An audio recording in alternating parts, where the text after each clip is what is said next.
strive to embrace the particularity of that knowledge, understand the meaning, but also aware the precarity of the journey. Jadi ada semacam PR untuk tidak melompat secara kesejarahan, dalam artian ada semacam ilmu yang tidak bermula secara turun-temurun, tetapi lebih cepat penyebarannya ke dunia global. Nah, itu akan menjadi sangat rumit buat kehidupan kita ke depan, karena kita akan menjadi semacam pemilik yang kemudian menjadi penyewa kalau kita bicara soal tanah, lahan atau kontraan. Tetapi bagaimana ilmu yang kita miliki kita tubuhkan dan menjadi bahasa negosiasi, dan di sini saya contohkan misalnya teknik tari. Nah, teknik tari itu kalau hanya memahami secara tekniknya, ketika saya ulang kembali, ketika mampu menyebar misalnya di dalam konteks bahasan global, tetapi tanpa ada semacam sekresi, bagaimana kita memahami ilmu itu, suatu saat kita sudah akan sangat kehilangan. Nah, kenapa kehilangan menjadi sangat penting untuk dikhawatirkan? Karena pada dasarnya seperti yang saya bicarakan di awal, bahwa ada semacam pengetahuan-pengetahuan yang membutuhkan semacam continuity di dalam berpikir kita untuk bertahan di dalam kehidupan ini. Karena ada semacam perputaran mekanisme cara berpikir manusia dituntut untuk menjadi ruang industri, sementara para pelaku industri akan kembali dan menguasai ilmu yang sebetulnya kita miliki. Nah, kita jadinya akan mutar berada di bawah aliran belakang dan terbelakang dan terbelakang. Nah, kalau kita memegang ilmu yang secara alam, secara ketubuhan, walaupun kita mengejar dari sisi industri, maka kita akan ada sebuah ruang yang nanti ada titik temunya. Disitulah yang saya pikir menjadi taktik dan strategi di dalam kehidupan yang baru ini. Nah, kemudian, nah ini contohnya, mudah-mudahan bisa dilihat ya. Nah, pada awalnya tadi, seperti Pak Ismet bilang ya, kita kan berada di dalam ruang yang berlipat kolonialismenya. Kemudian ketika salah satu contoh ilmu yang kita miliki, ya kita contohkan misalnya ini dance teknik atau teknik tari, menjadi sebuah archive yang hidup secara ketubuhan, ya. Kenapa saya sebut bodily archive? Karena di situ ada gerakan, jadi bukan tangible, bukan sesuatu yang mati, yang stuck, tapi mampu merespon pengetahuan dan tuntutan sekitarnya. Makanya saya sebut cultural production. Nah, kalau kita melihat di sini ada semacam mekanisme gitu. Kita ini kan mau mengejar industri, sementara kita punya pengetahuan, jadi akan terpisah. Nah, bayangan saya kalau di dalam kehidupan yang sudah di awalnya ada semacam power structure, kemudian bentuk-bentuk relasinya selalu bertumpu pada materialize and value. Materialize artinya hal-hal yang memberi sinyal, atau dalam bahasa Inggrisnya signify our relationality, maka kemampuan untuk memikirkan ilmu yang kita miliki sebagai sebuah budaya berstrategi akan membantu kita untuk melakukan reconfiguration. Artinya, suatu saat sirkulasi-sirkulasi ini akan kembali kepada lingkungan kita. Jadi pada intinya saya ingin mengajak untuk berpikir bersama bagaimana sebetulnya ilmu tari, contohnya tentu ilmu-ilmu kesenian yang lain, di dalam konteks kebudayaan kita, memberi sebuah ruang yang tidak hanya romantisisme nilai, tapi mampu berperan di dalam mensejajarkan kita di dalam bahasa keterhubungannya dengan dunia luar. Dan inilah maka yang saya sampaikan, dan teknik sebagai contoh di dalam konteks ini menjadi sebuah arsip untuk to engage with different kind of genre of living outside us. Dalam artinya kehidupan di luar kita itu membutuhkan sebuah pemahaman estetik yang sekarang menjadi bahasa yang sangat universal yang disebut global estetik. Nah, global estetik akan menjauhkan kita dari budaya akar jika kita terus menerus memikirkan bahwa industri adalah sebuah jawaban tanpa menyiapkan sebuah akar. Dan keterhubungan yang terputus ini justru, and this is my argument, memisahkan kita dan menjauhkan kita dan mendudukkan kita di dalam pola kebudayaan dunia seperti di awal kolonialisme. Untuk sementara mungkin itu, Mas Ismet, ya. Nanti bisa kita teruskan di dalam Q&A, mungkin ada penjelasan-penjelasan yang belum jelas, sehingga bisa saya tambahin nantinya. Karena pada dasarnya, sebelum saya tutup, kelahiran teori dan kesejarahan di dalam konteks kebudayaan menuntut kita untuk memikirkan sebuah kreasi kesejarahan yang di dalam bahasa Inggrisnya disebut temporality. Artinya menghormati sejarah sebagai sebuah sekresi. Sekresi adalah kemampuan menentukan mana yang harus dibuka, mana yang harus dimasifkan, mana yang harus dibikin mass culture, tetapi juga tahu mana yang harus dilekatkan, diagungkan secara makna, sehingga ketika keterlanjutan di dalam konteks kebudayaan itu diterjemahkan oleh konteks lain, menjadi sebuah pengetahuan tentang nilai yang tidak merendahkan kita, tetapi menundukkan kita sebagai sebuah kelompok yang berpengetahuan dan memiliki ilmu turun-menurun, tetapi tidak di dalam konteks esensialisme yang tidak mampu merespon tantangan hidup di masa ini. Begitu Pak Ismat. Jadi intinya cultural knowledge as a methodology to speaking back.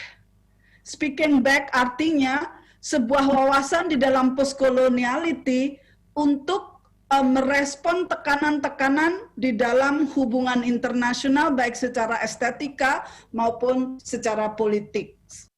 Kemudian kesimpulannya bahwa kita diwajibkan untuk memikirkan akar dan kesejarahan kita tanpa menjadi sebuah roda di dalam berkesenian yang bersifat esensialis, karena pemikiran kesejarahan dan akar adalah sebuah metode untuk merespon tuntutan global yang mendudukkan kemampuan berkebudayaan kita di dalam konteks sejajar. Begitu. Terima kasih.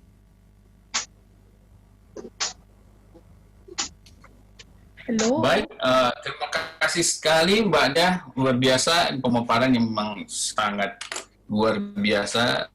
Ini sebagai sebuah nutrisi buat kita, terutama yang menyangkut kehidupan para seniman, dan kebetulan juga kita mengkaji tentang berbagai fenomena-fenomena budaya yang menyangkut objek-objek kultural seperti itu. Karena memang agak sedikit terhubung dengan kondisi tadi persoalan, mungkin saya akan langsungkan saja kepada teman-teman yang ingin memang membutuhkan lebih banyak informasi, silakan melakukan pertanyaan-pertanyaan. Monggo silakan.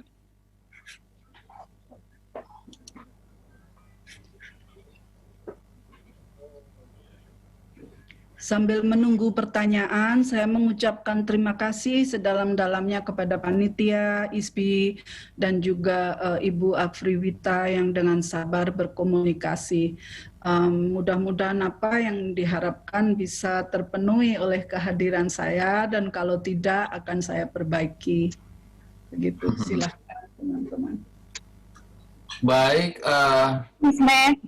ya silahkan Bu EN. Oh ya. Halo Bu Dia. Oh, siapa? Ada Prof. Enda. Mangga mau Prof. Enda? Ya, silakan. Mau Bu En dulu, saya dulu. Oke. Baik. Terima kasih. Terima kasih Pak Ismet waktunya, dan Mbak Dia, lama sekali tidak bertemu. Kangen nih Mbak lihat lagi. Mudah-mudahan Mbak Dia selalu sehat. Saya tahu nama Mbak Dia lama dari dulu ya, dari waktu kuliah dengan Bu Juju, dan tentu sangat senang sekali bisa bertemu hari ini. Terima kasih banyak atas sharing pengetahuannya atau wawasannya mengenai tari, dan ini adalah bagian dari saya itu.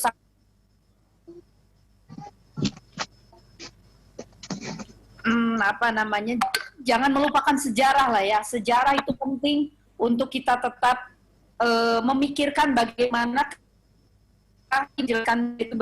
ketika kita menghadapi mass culture ya. Jadi bagaimana kita bisa menjual atau membuat kemasan-kemasan tari yang punya nilai jual, tapi juga kita tetap harus mempertahankan yang betul-betul punya nilai keagungan. Jangan sampai semuanya terbawa untuk menjadi menjadi seni-seni yang industri gitu.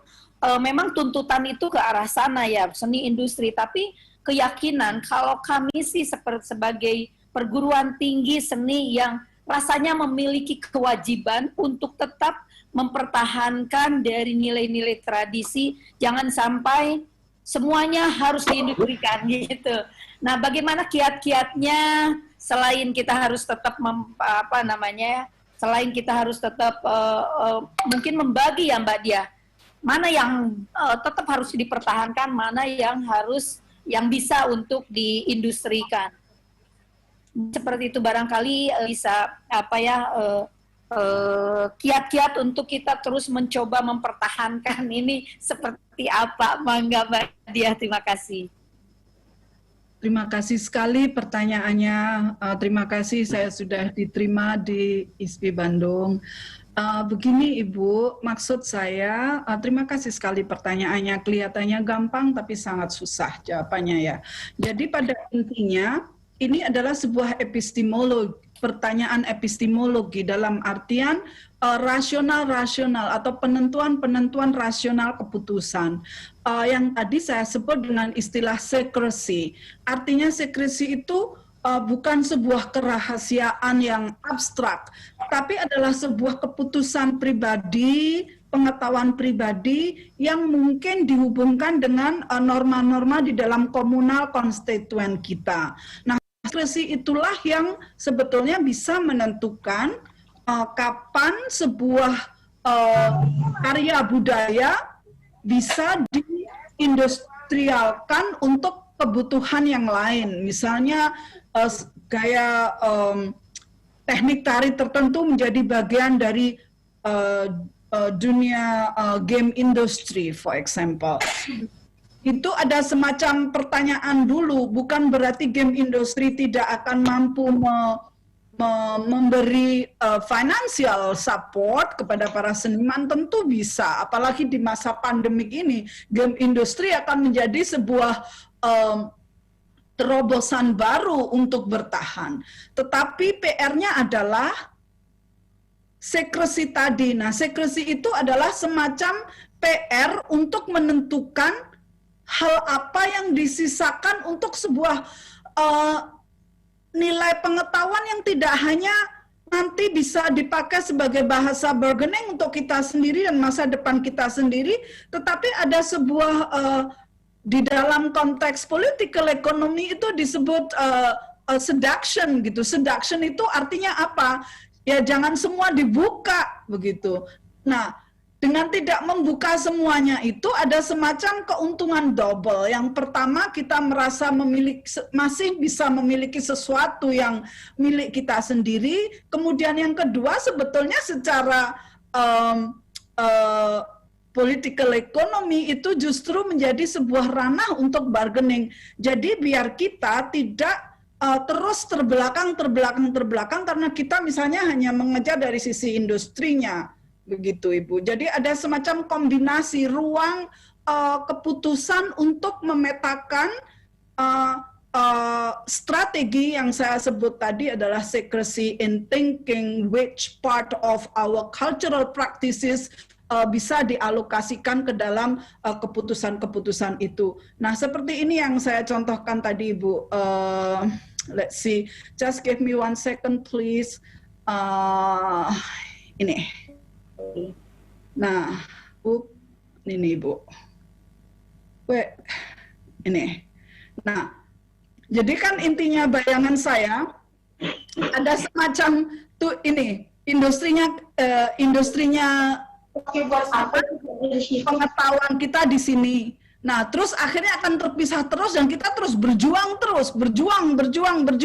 tanpa seperti ini sebuah gambar ini yang melewati kita terus. Padahal kekayaannya itu di sini. Nah, ini kan sebetulnya masalah strategi. How actually we manage our knowledge. Gitu. Jadi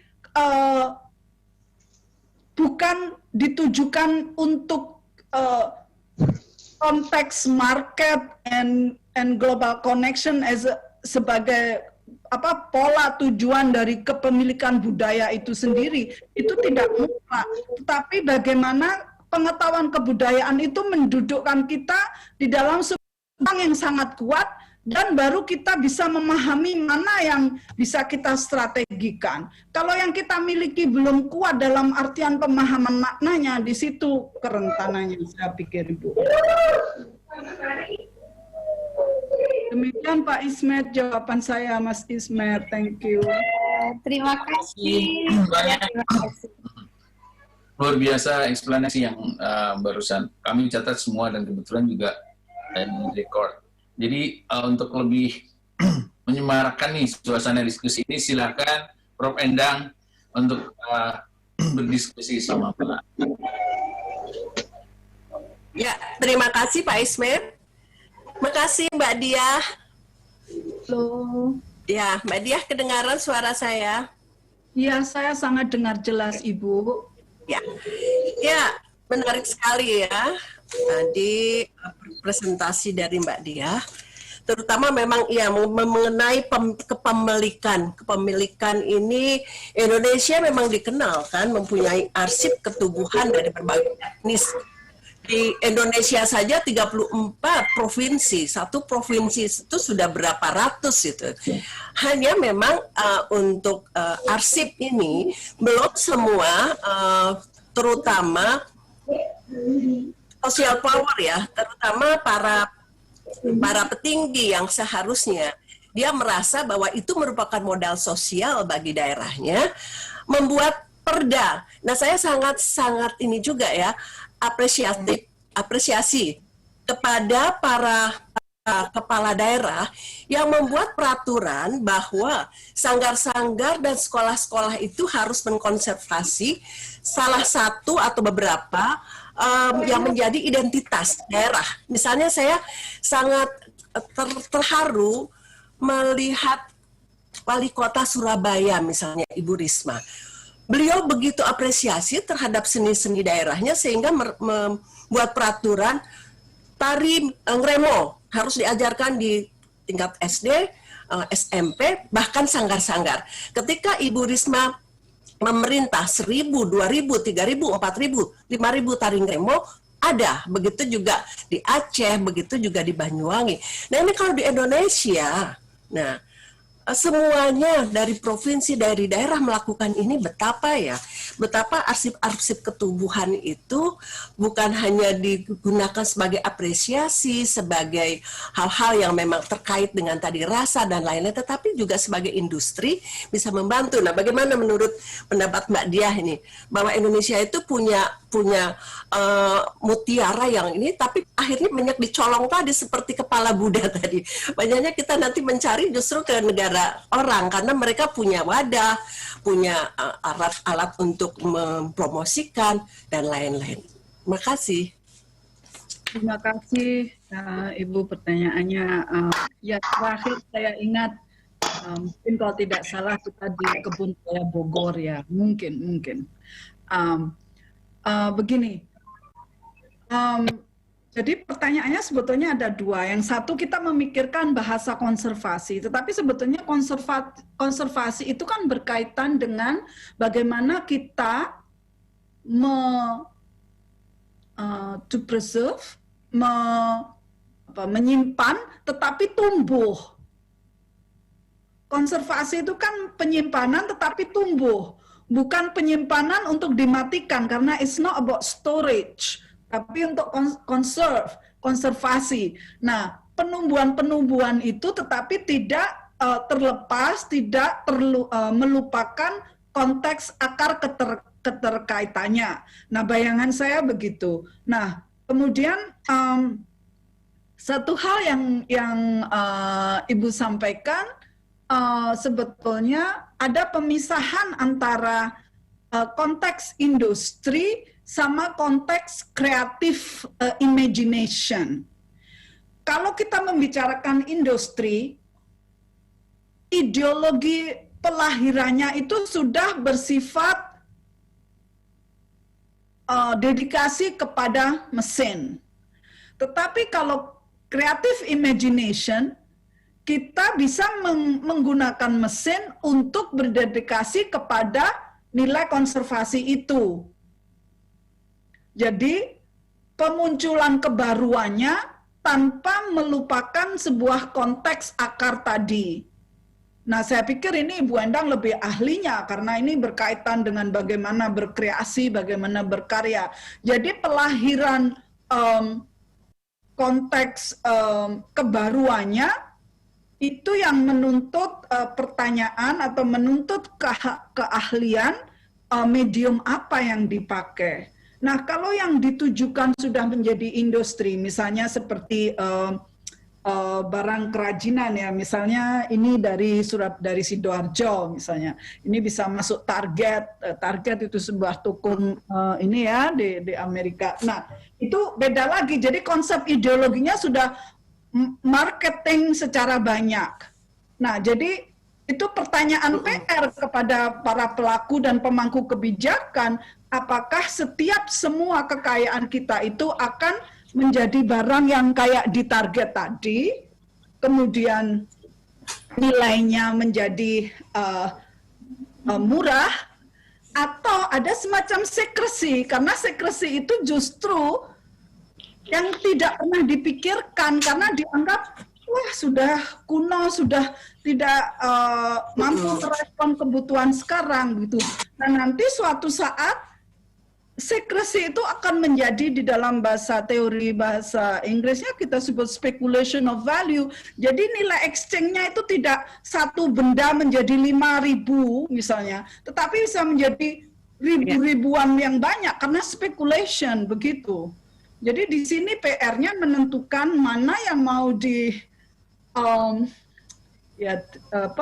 diputuskan untuk menjadi bagian yang industri yang masih, tapi ideologinya adalah ideologi market, atau bagaimana mendudukkan sebuah karya seni yang dilekatkan dengan creative imagination, di mana market bisa datang sendiri.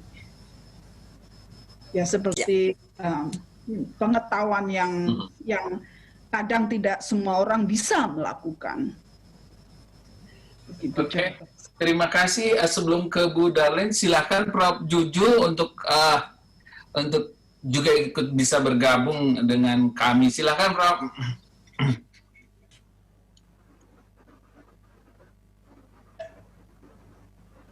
Bu Juju, maaf masih mute. Saya senang sekali ini bisa bertatap maya dengan Mbak Dila dan teman-teman ya di ISI dan di ICAS ini. Perkenalkan saya Juju Masuna. Mbak Dila, saya tertarik dengan satu konsep yang tadi disebut bodily archive ya. Kalau dilihat dari kesejarahan, barangkali ini kita menyimpan nanti local aesthetic ya. Tadi Mbak Dila PS global aesthetic versus global aesthetic. Nah, bagaimana Mbak Dila memandang satu standarisasi dari local aesthetic ini? Sementara kita mungkin local aesthetic ini interpretasinya masa lampau. Kita perlu juga mereinterpretasi dan merepresentasikan kembali gitu ya local aesthetic ini dalam zamannya yang sekarang. Ini bagaimana pendapat Mbak Dila? Terima kasih sekali Pak Juju, senang bisa ketemu lagi, sudah 25 tahun ya. Wow. Semangat. Ya, begini, saya setuju bahwa lokal estetik itu tidak harus sesuatu yang lama begitu. Walaupun kelamaan sebuah estetik biasanya memiliki konteks komunal yang lebih dalam, yang kadang kita tidak memikirkan itu. Nah, tetapi lokal estetik juga seperti tadi saya sampaikan, seperti sebuah metode konservasi. Jadi ada akar, tetapi mampu merespon ruang-ruang yang muncul secara kontemporer, dalam artian kebaruan waktu. Kontemporer itu kan soal kebaruan waktu. Jadi lokal estetik ini bisa bersifat apa saja yang meranahkan konteks pemikiran para pelaku sebuah kesenian di konteks komunalnya atau kesendirian dalam arti the self, dalam konteks keterhubungannya dengan konstituen. Nah, pertanyaan Ibu tadi kan menanyakan bagaimana standar. Nah, lokal estetik sebetulnya di paper saya sudah menceritakan sedikit, tapi saya tahu itu tidak jelas karena sebetulnya saya sedang nggak tenang ya, kalau minggu ini sedang pemilu besar di Amerika. Jadi ya, jadi intinya lokal estetik yang distandarkan biasanya adalah kumpulan pengetahuan estetik yang kemudian menjadi bahasa nasional, dan itu selama ini kecuali ada beberapa kasus, misalnya ya Darlin atau siapa, tapi itu kan tidak banyak, Sarjono Kusumo, Eko Supriyanto, dan mungkin mohon maaf beberapa nama yang tidak muncul saat ini, tetapi saya tahu agak banyak, cuman tidak semuanya. Biasanya yang muncul adalah bahasa lokal estetik yang dinasionalkan, yang kemudian distandarkan menjadi bahasa lokal estetik nationalized, yang kemudian menjadi penanda national identity or identity location of identity, yang kemudian menjadi bahasa global. Tapi itu semacam dominasi yang sebetulnya di awal sudah dilakukan oleh pemerintah kolonial ketika kapal-kapal KPM terbang ke berlayar ke Lisbon, ke Spanyol dan sebagainya, ke Cape Town, ada penari-penari di dalamnya. Nah, itu ada semacam seperti yang tadi saya sampaikan, reroute gitu, reroute aesthetic reconfiguration dalam konteks kolonial. Nah, ini berbeda dengan para artis sekarang ini saya jawab pertanyaannya Darlin. Staging di Euro-American belum tentu kolonial, tergantung epistemologinya. Bagaimana staging itu, bukan berarti yang barat itu selalu kolonial. Ada semacam mentality. Orang kita sendiri bisa sangat kolonial dan resis. Jadi di sini kita harus memahami apa dan bagaimana kesejarahan kolonial itu menubuh. Tentu di Euro-American konteks resisism di dalam memandang tubuh, lokal estetik, romantisism, dan sebagainya itu masih tetap ada. Cuman tidak semuanya, karena di dalam konteks Euro-American juga ada konstituen-konstituen yang mencoba mendekonstruksi atau dekolonisasi dominan, kan mereka juga tidak tunggal. Kalau kita membayangkan Barat itu hanya kulit putih, kita jahat. Karena Barat itu sangat multi identity, begitu kan Ibu ya. Nah, yang penting adalah bagaimana proses lokal estetik ini mampu meranahkan epistemologi dedikasi yang tadi saya ceritakan, yang ada runutannya dengan akar. Masalah personal merasa, maaf ini Ibu sekalian menjawab pertanyaannya Darlin karena berhubungan. Masalah personal merasa acknowledge, merasa lebih dihargai, that is a very personal, but this is not the question, not the conversation that I'm talking today. What I'm talking today is about how the knowledge, bagaimana pengetahuan itu menubuh, ada semacam ruang-ruang untuk menggunakan bahasa Ibu Endang, ada semacam ruang konservasi, tetapi mampu tumbuh secara rimbun. Berarti ada kerunutan sejarah, berarti kita tidak semena-mena lupa akar. Dalam artian akar itu apa? Tidak hanya berupa pemahaman gaya atau teknik, tetapi ada semacam pemaknaan. Nah, itu menimbulkan PR-PR dedikasi, mana pemaknaan apa yang membutuhkan sebuah ruang translasi untuk menjadi global estetik yang tadi saya sampaikan. Jadi global estetik adalah bukan hanya soal menari di panggung Eropa, menari di panggung Amerika, menari di panggung Asia, another Asian country, bukan itu. Global estetik adalah sebuah wacana estetik yang mampu meranahkan translasi-translasi ketidaksamaan atau kesamaan yang kemudian mampu menjadi sebuah conversation yang mendudukkan, mengupayakan tidak bermental kolonial, begitu.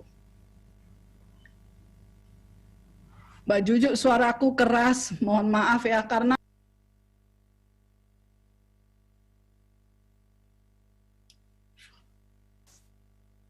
halo, ini Mbak sebentar. Bu Rahmi. Oke, Bu Rahmi. Tadi ke mute. Iya. lama. Ya, kalau ketemu saudara langsung dengan jarak jauh kan semua jadi rindu. Jadi semua tensinya pada naik, itu luar biasa. Terima kasih Prof. Juju dan Bu Dia.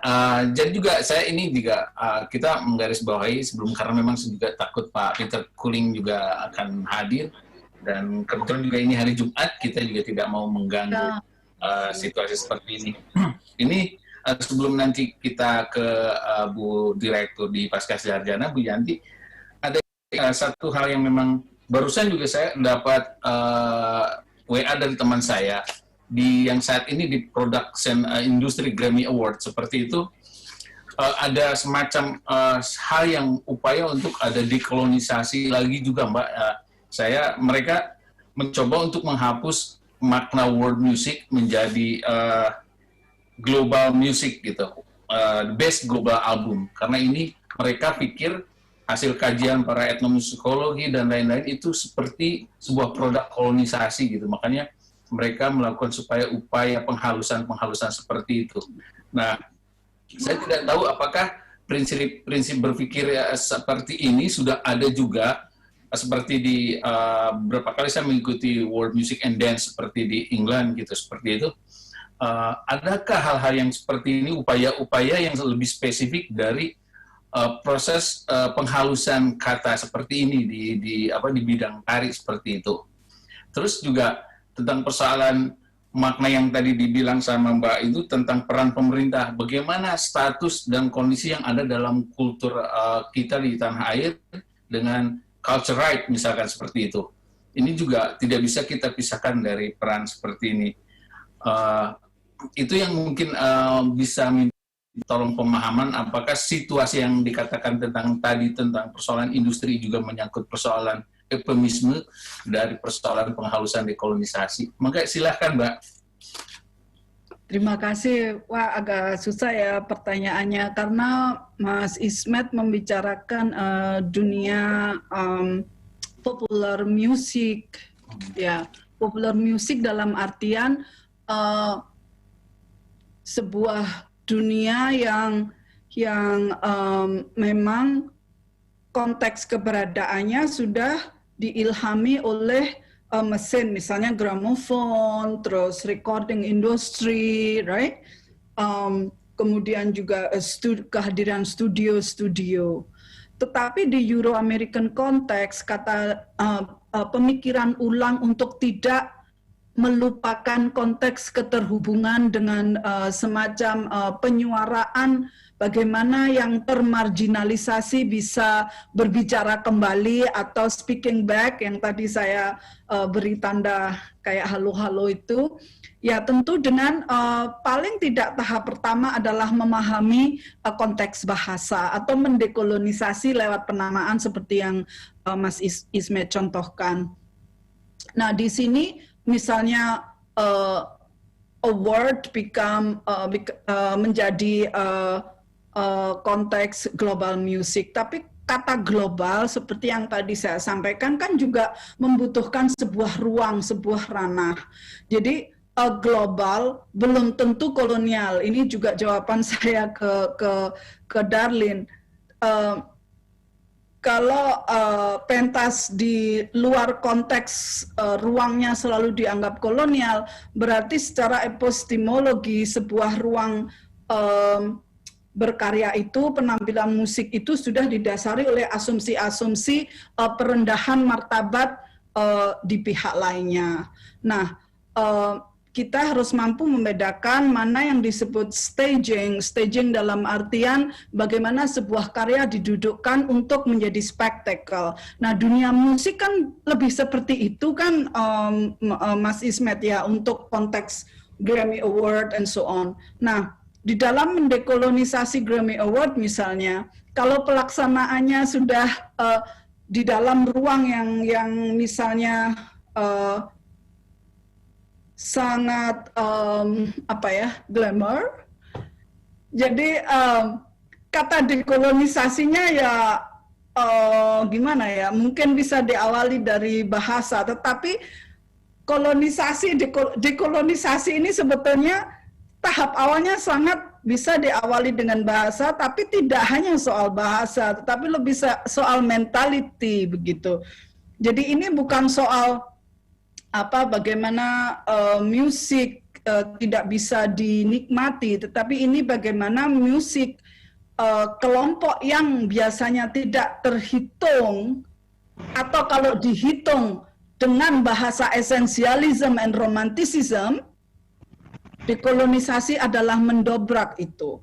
Jadi mekanisme mendudukkan ilmu pengetahuan tidak berdasarkan power structure. Nah, power structure ini sangat halus kalau di dalam dunia global. Kita nggak kerasa. Kalau di tingkat lokal misalnya Pak Lurah marah-marah, kita gampang mengetahuinya. Atau Pak Rektor marah-marah, Ibu Rektor marah-marah, gampang. Pak Dirjen marah-marah, gampang. Tapi kalau dalam konteks global ini sangat elegan bahasanya kadang. Nah, kalau yang bahasa tidak elegan, itu biasanya globalnya masih justru biasanya masih kuat tradisinya. Anehnya di situ, gitu. Karena ada semacam tadi seperti orang ingin mencoba terus tapi terbelakang terus ya, karena epistemologinya yang keliru.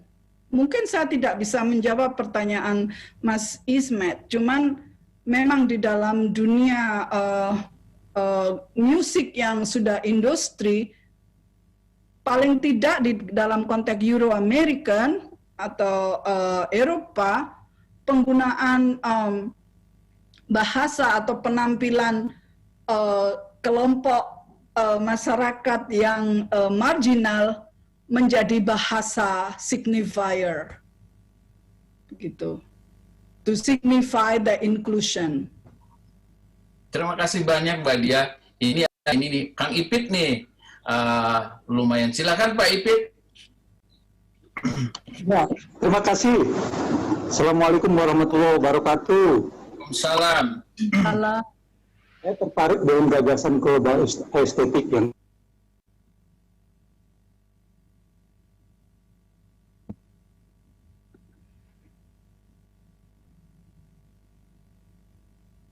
Nggak ada, Pak Ipit nggak ada suaranya ya? Halo? Ya, silakan Pak Ipit. Maaf, barusan koneksinya terganggu. Kalau menurut saya tidak terlalu paham dengan estetik itu, global estetik itu, gagasan global. Karena biasanya kalau kita berbicara tentang global estetik itu juga ukurannya adalah ukuran Eropa atau ukuran Amerika. Jadi itulah kolonialisasi estetika akhirnya, ya. Kesenian itu pada dasarnya adalah netral. Tetap kenetralan inilah kemudian digunakan oleh orang-orang untuk melegitimasi kepentingannya. Ya. Kesenian itu semestinya, ya. Saya tidak percaya bahwa ada orang-orang yang tidak memiliki, yang netral ideologinya lalu kesenian.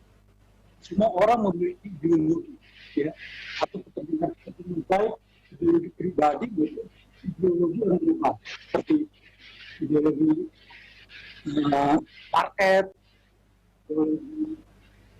politik dan sebagainya. Jadi saya ingin tahu banyak tentang global estetik yang dimaksudkan oleh Ibu Dia. Karena seperti kata Ibu Dia tadi, bahwa di dalam global estetik ada power structure yang halus, ya.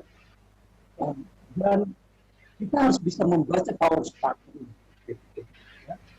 Karena kalau kita tidak bisa membaca power structure ini, kita tetap dijajah oleh orang-orang yang mungkin ini menguasai kita.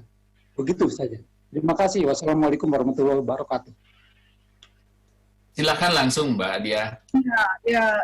Mas Ismet, thank you Bapak. Yeah, I think you understood very fine. Mohon maaf, saya pikir Bapak memahami yang saya sampaikan. Jadi saya bukan menawarkan global estetik sebagai jalan keluar, tapi saya menawarkan bagaimana membaca global estetik sebagai daya bertahan dan terhubung dengan yang disebut dunia global. Nah, di situ dibutuhkan sebuah keruangan kepekaan untuk menentukan yang saya sampaikan tadi disebut secrecy. Karena kan sekarang kita didorong oleh keinginan-keinginan untuk menjadi bagian dari global estetik. Hampir semua teman-teman dan bahkan dulu saya sendiri kalau mau diundang pentas ke luar negeri akan sangat senang sekali karena itu dianggap sebagai puncak keberhasilan begitu di dalam konteks karir kita. Nah, saya tidak mengatakan itu sebagai tujuan, tetapi saya menawarkan bagaimana memikirkan itu sebagai bahasa tawar tanpa to be subjected all the time. So we require to how the strategy to make this possible. Kalau itu menjadi tujuannya, bagaimana itu mungkin, tetapi tanpa meloloskan semua kerahasiaan, saya sebut kerahasiaan, termasuk yang saya sebutkan arsip-arsip di dalam pengetahuan kita secara ketubuhan, secara kehidupan, karena biar di dalam proses keberlanjutan kehidupan kita di sebagai membership of the community punya bahasa yang masih bisa dipegang begitu. Saya pikir itu sebuah strategi. Strateginya bukan untuk selalu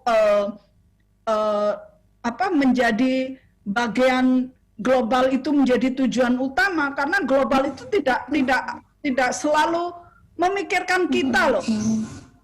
They need their own desire. Gitu. Jadi kita harus juga bisa berstrategi. Saya pikir itu. Terima kasih. Baik sekali, saya pikir ini ada ruang diskursif yang wacana yang luar biasa.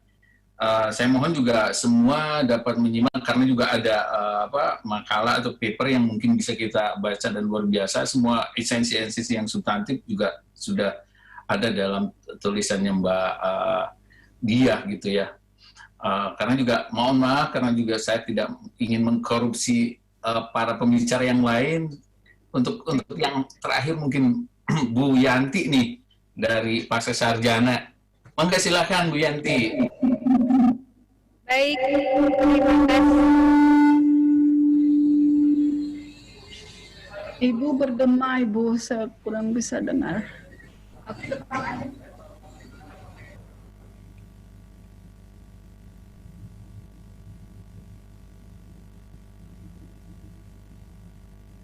Mas Ismet, aku nggak dengar.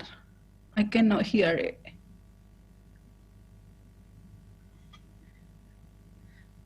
She's still mute.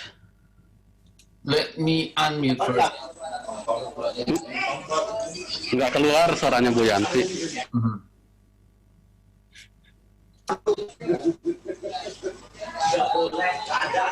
Bu Yanti silahkan di unmute. Saya nggak bisa unmute sendiri nih. Nah, well. What's going on? So I guess there is a double event here. Someone already entered with the other recording while we are still.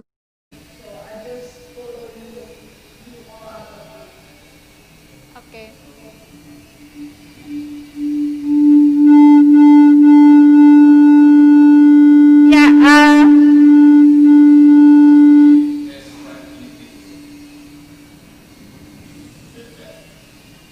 Ya, saya hanya menyampaikan terima kasih saja, Bu Dia. Mohon maaf atas kesalahan teknis juga di sini di studio kami dalam prosesnya, dan mudah-mudahan ke depan nanti kita akan ketemu lagi di ruang mungkin tidak hanya secara virtual. Jika situasi sudah aman, barangkali perkenan Ibu nanti hadir ke ISBI Bandung.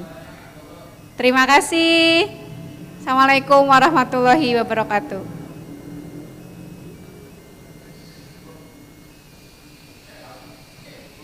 Mangga Pak Ismet.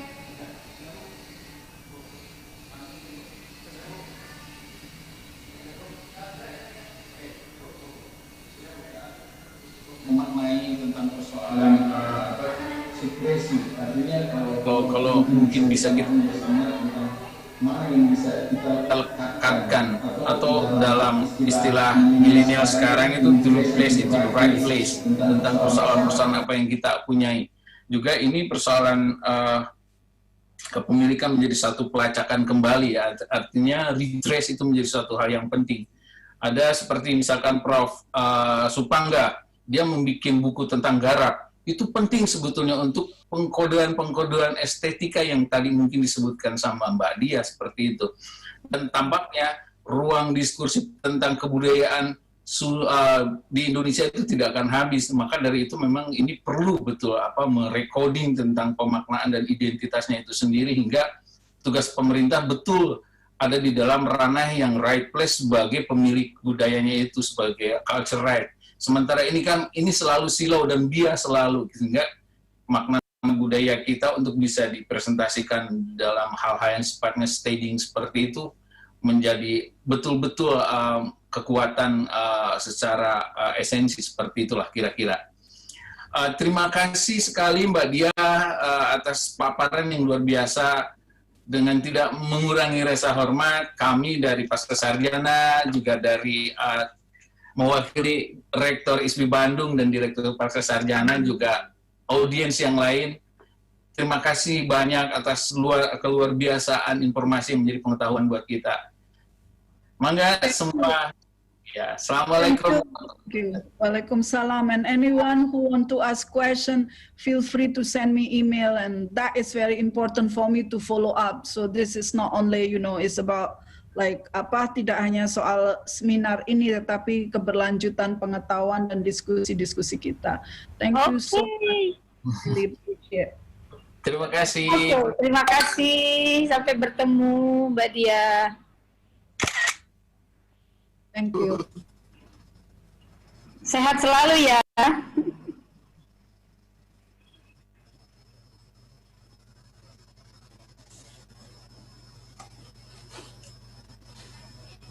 Ya, sekarang izin live ya, sudah selesai. Belum, Bu, masih ada, Bu. Oh, masih ada. Bahkan yang itu Jumatan. belum. Jumatan Setengah 11. belum. Oh iya. Ya, Pikir setengah 12. sekarang nanti Pak Peter mau sekalian ngehotib. Iya, ya.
Pak Ismet Ruhimat for the nice session.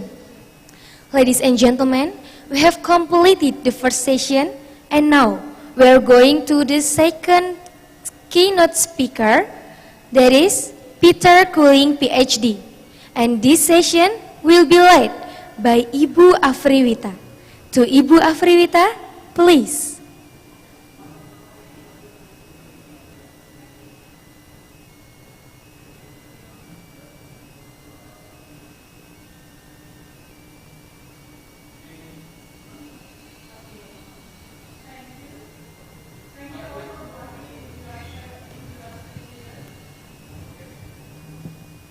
Okay, thank you Bu Rahmidiah and Pak Ismet, if you are still here. It was a very nice talk too. Mute ya? Okay. Okay, thank you very much. Hi everyone.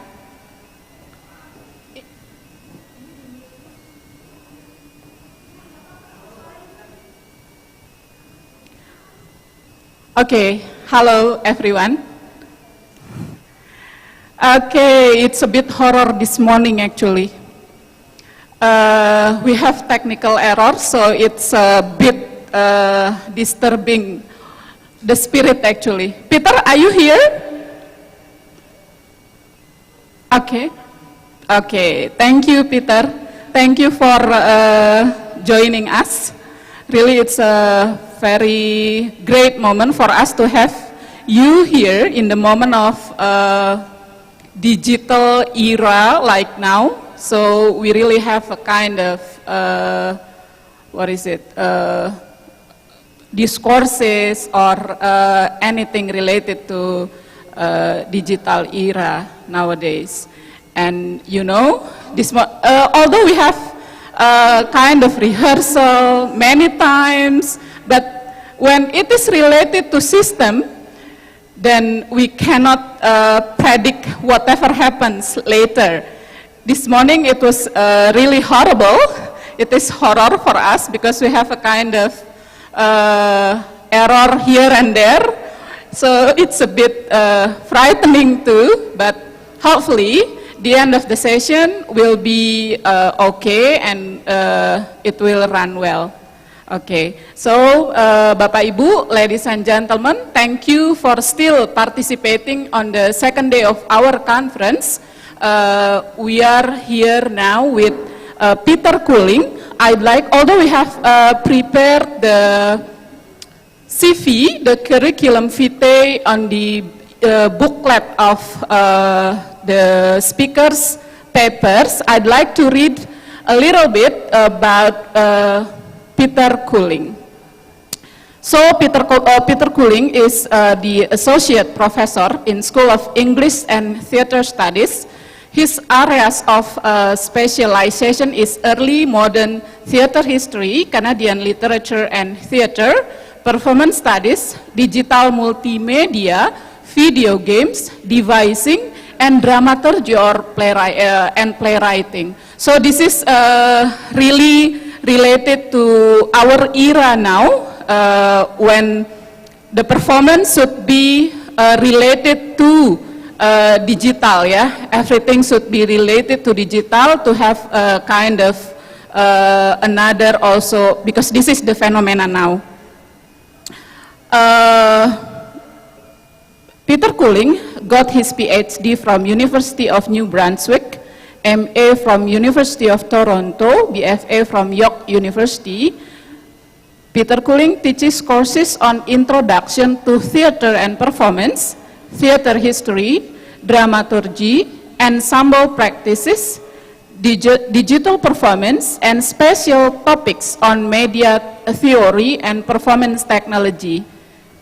His research focuses on early modern and Canadian theatre, as well as performance theory across theatrical adaptations, digital media, video games, professional sports, and queer history. This is all very interesting, yeah, actually. So we really hope that we are going to have another moment, another longer moment with you. And Bapak Ibu, Peter Cooling, kami telusuri riwayatnya dari jurnal internasional sesungguhnya, karena beliau adalah salah satu editor di jurnal internasional terkait dengan digital performance art. Dan setelah sedikit berbicara dengan atau berkomunikasi dengan Peter Cooling, ternyata beliau juga memiliki keterkaitan dengan Indonesia. Peter Cooling, I'm telling a little bit about you, your connection to Indonesia. So I'm going to mix the language, Indonesian and English. Oke. Kakek Peter Cooling ternyata adalah orang Medan, ya, orang Medan dan juga terkait dengan laut. Jadi tanpa disangka-sangka, energinya tersambung setelah berkomunikasi cukup intens juga, kemudian baru Peter Cooling bersedia untuk tampil hadir di sini. Semoga dengan sesi kali ini kita bisa mendapatkan wawasan dan praktik baru atau pengetahuan-pengetahuan baru terkait dengan era digital saat ini. Without further ado, I think it's the most important thing today is to listen to your talk, Peter Cooling. So Peter Cooling akan menyampaikan presentasinya sekitar 40 sampai 50 menit, kemudian kita akan lanjutkan dengan sesi tanya jawab. Bapak Ibu, ladies and gentlemen, you can write your questions on chat and you can also ask the questions later directly after we invite you to ask the question later after the talk. You can write the question on chat in Indonesian or English. Okay, Peter Cooling, the time is yours.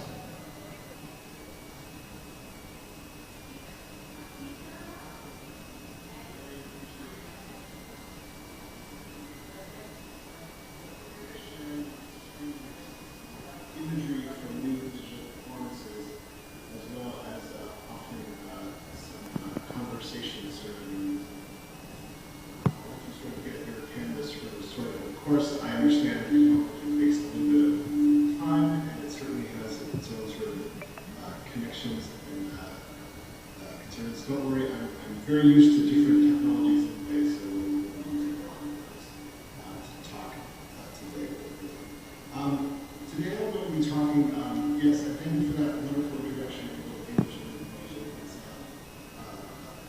place where my grandfather was born and writing about history and connections to my ancestors. But now we are here in Canada, which I'm sure that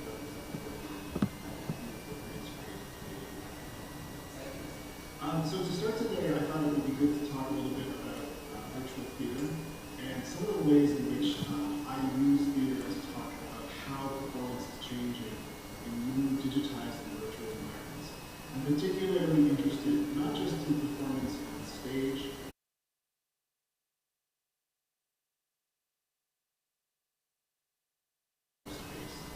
in our minds and the experience that we have. And I thought I would quickly do a quick rundown of four types of theater that interested me and were certainly part of what my research is all about. That includes plays that use technology on stage to enhance production and the new levels of technology.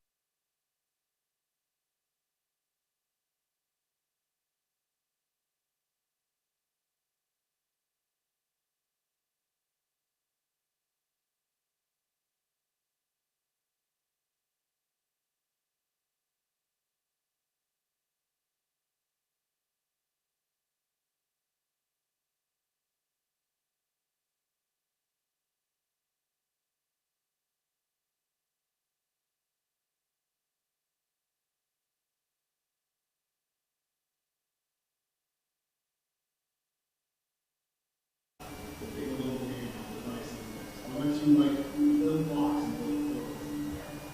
The players using technology on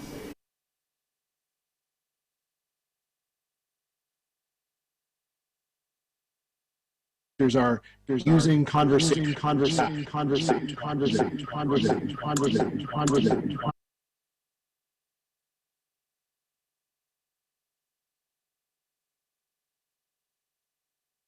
Something like a mobile device, some sort of a geolocating device, or something that's using sort of space and otherwise. And these manipulate audience members moving through real environments. I will be talking about one of these.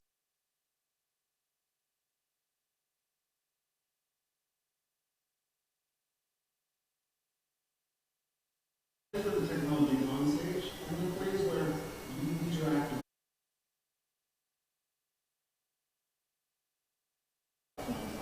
DLT's The Apartment, where I'll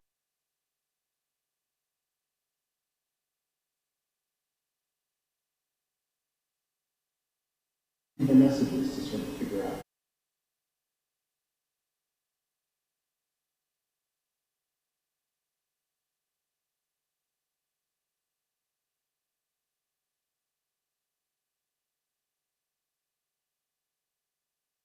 Broadcast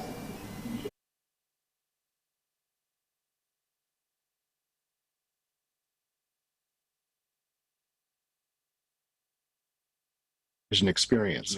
And looking into how those things generate new kinds like talk shows, radio shows, and different ways to converse and interact.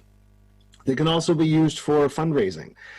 This is the infamous Desert Bus for Hope out of Victoria, British Columbia in Canada, where they play an old 1980s platform game to raise money for Child's Play charity to fund children's after-school programs and hospital programs. And they play it for a week at length to try and raise money through this as a fundraising technique using digital technology. The last area of my research that I'm really intrigued by and that I hope to talk a little bit about today too is performance experiences through digital texts and that we play in games, whether those are computer games, on consoles, and that let you have a very private individual experience with questions of dramaturgy, ethics, and narrative accountability. This includes things like here Detroit Become Human, or any of the Telltale games for that have various sort of threads like The Walking Dead and otherwise, where you play alone as different characters and decide who lives, who dies, what decisions you make as someone who's there to sort of be the ethical, you know, avatar who's there to make decisions about how the game plays. Unlike reading a book or seeing a play, you have direct agency. And I'm really curious about how performance changes for us as individuals when that agency gets threatened or challenged. here, Connor, the android, is considering saving a young girl, a human girl, who's being held hostage in Detroit. And he has to make decisions like we would when we take on his role. So I'm very curious how we inhabit the roles of different artificial intelligences or avatars as performers ourselves. And this is just another shot from it that I thought would be cool to see. And you'll see that these games have tons of different narrative and performance threads. You'll see there's 6 different possible endings that are listed on the slide there for how you can get through this particular scene. You can have Emma and the deviant fall, you can protect them both, you know, all sorts of different ways that you can play it and play it again and again to change your outcomes and your ethics and your experiences. What also is a kind of small thing for me, and this is one of the other characters from the game who's protecting a young girl whose father has been abusing her physically and tries to get her out of a harm situation. Kara's decision to protect this young girl and get her away leads her to think about going to the place where I live, where my own ancestors have come from Indonesia through Holland into Canada as a place of migration. And today I'll be talking about migrancy and immigrants and movement and migration through digital technology and digital storytelling. I don't know if Canada is an Android-free zone, but I loved seeing this image in the game that has the CN Tower and the Canadian maple leaf there to talk about some of the ways Canada gets represented in these places. A lot of places, countries, communities, religions, cultures get represented in games. So how are those representations speaking to us? So I thought I would just show one last photo from mine before I begin to sort of talk through some of my more written part of this lecture and keynote today. But what's really touching about, this is Maika Yakamoto and her son, who are literally getting a chance as mother and son to perform on stage, but to also perform through their computers while they're performing this show in Vancouver. And it's recently been performed online in light of COVID-19 and pandemic restrictions. They can perform for the audience, but also perform in-game. And Maiko has said time and time again that she's really learned that the roles between mother and son or parent and child, they change somewhat when we're inside this technology and in this space. It doesn't mean that they're completely equal or shifted, but she knows more about how her son chooses to enact and respond to other gamers, to choices, to situations, and she can get a handle on his evolving sense of his own ethics and choices and his own growth as a young person. And it's a really touching way to think about finding ways to connect. And I think right now in Canada and around the world, we are in lockdowns of varying degrees, and we're using this technology to connect. I would love to be there in person, but I can't, so I'm finding ways to connect with you through technology, just like these performers are for us here in mine. And my talk today begins with a quote from Jean Baudrillard that says, "The territory no longer precedes the map, nor does it survive it." And if you are someone who plays games or thinks about games, we have to ask ourselves, what kinds of territories have we created through digital technology? What kinds of spaces, theater spaces, community spaces are there? And they don't necessarily exist. I'm a virtual me right now being broadcast into you. I'm not actually there, but so we have to ask ourselves, like mine, like all of these plays I'm going to talk about today, what are we mapping and what doesn't survive, and maybe what does? What do we take out of these experiences? So active virtual hashtags allow people involved in migration all across the globe, as well as those following on social media, to access all sorts of networks in real time. We can all connect through Twitter posts, and we see that happening with all sorts of individuals everywhere, to find ways to communicate about our respective journeys. For example, Reunite Families, a hashtag that was popular in 2018, was all about families being separated at the US border, trying to migrate into Donald Trump's America. The question of how often migrants are actually checking these platforms pales in comparison to the vocal outcry of people who are responding emotionally to issues about President Trump's sort of border control policies. All sorts of digital posts about troubled migration were emerging across smartphones to create virtual publics who are asking ourselves, I won't skip yet, posts about how we want to understand some of these processes. What I'm interested in is the collective virtual audience. When we start using hashtags and social media and digital platforms, how are they mapping out their versions of reality with all of these politically charged ways of speaking and having communication?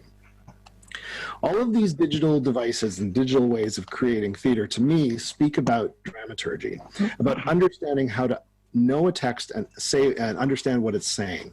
So to understand that process, my research is examining how recent productions in Toronto have used technology and performance to create very positive as well as occasionally negative responses to the experiences focused on immigrants or migrants coming to Canada.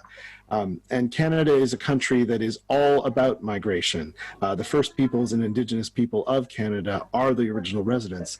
However, everyone else comes from somewhere else. So we want to think about these questions of migration to Canadian space, and these plays are doing that. By telling stories of migrants deported as a result of either Canadian immigration laws or the transforming landscape of urban Toronto, audiences get to participate in these stories as migrants themselves. It's technology that allows us to become almost like performing migrants or virtual ones ourselves. So my work is going to focus on 4 different shows by specific theater companies and try to talk about the different examples used by artists to kind of highlight the dangers and the fears surrounding migration. And I will talk a lot about some of the kind of representations and semiotics that are happening, but they're all sort of very interesting and unique experiences that I hope to illustrate one by one. One of the first ones is Ken Cameron's How I Ran, and I'll talk about that in just a sec, but I just want to advance the slides and I hinted at it for you. So in August 2017, Summerworks Theatre in Toronto was focused on narratives of migration and new immigrants to the country.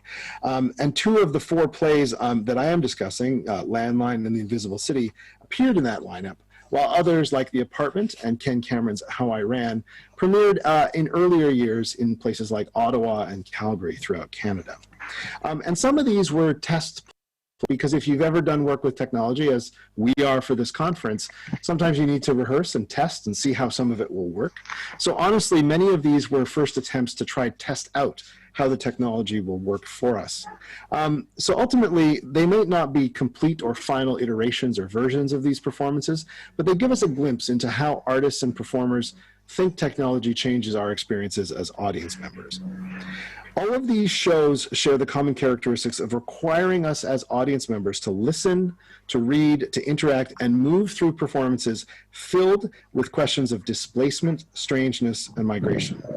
I've chosen these plays because their similar sort of aesthetics and motif help us experience this feeling of becoming our own narrator through the technology. Like Emma Cox in her sort of analysis of myth-poetics of migration, I question the pros and cons of creating encounters with foreignness. This isn't about encountering people performing as migrants, but using technology to connect to their stories, to feel how it sort of must occur for them, to think about that experience of being out of place or in a foreign or unexpected environment. So using things like smartphones and digital devices, these productions create virtual space that we as audience members can work and walk through, can literally go on our own journey migrating through the performance. And like I said, no actual migrants appear in these shows, but we connect with things like these suitcases that are visible on my first slide, which are the personal effects of people who've immigrated from Iran to Canada to escape the Tehran and other regimes that are present. We find their personal items, their voices on voicemail, their emails, their tweets, and things that they've left to connect with each other. These plays are site-specific and they're very immersive. They use unique space to kind of make us feel like we're literally not in the theater, but in a genuine space that they even have.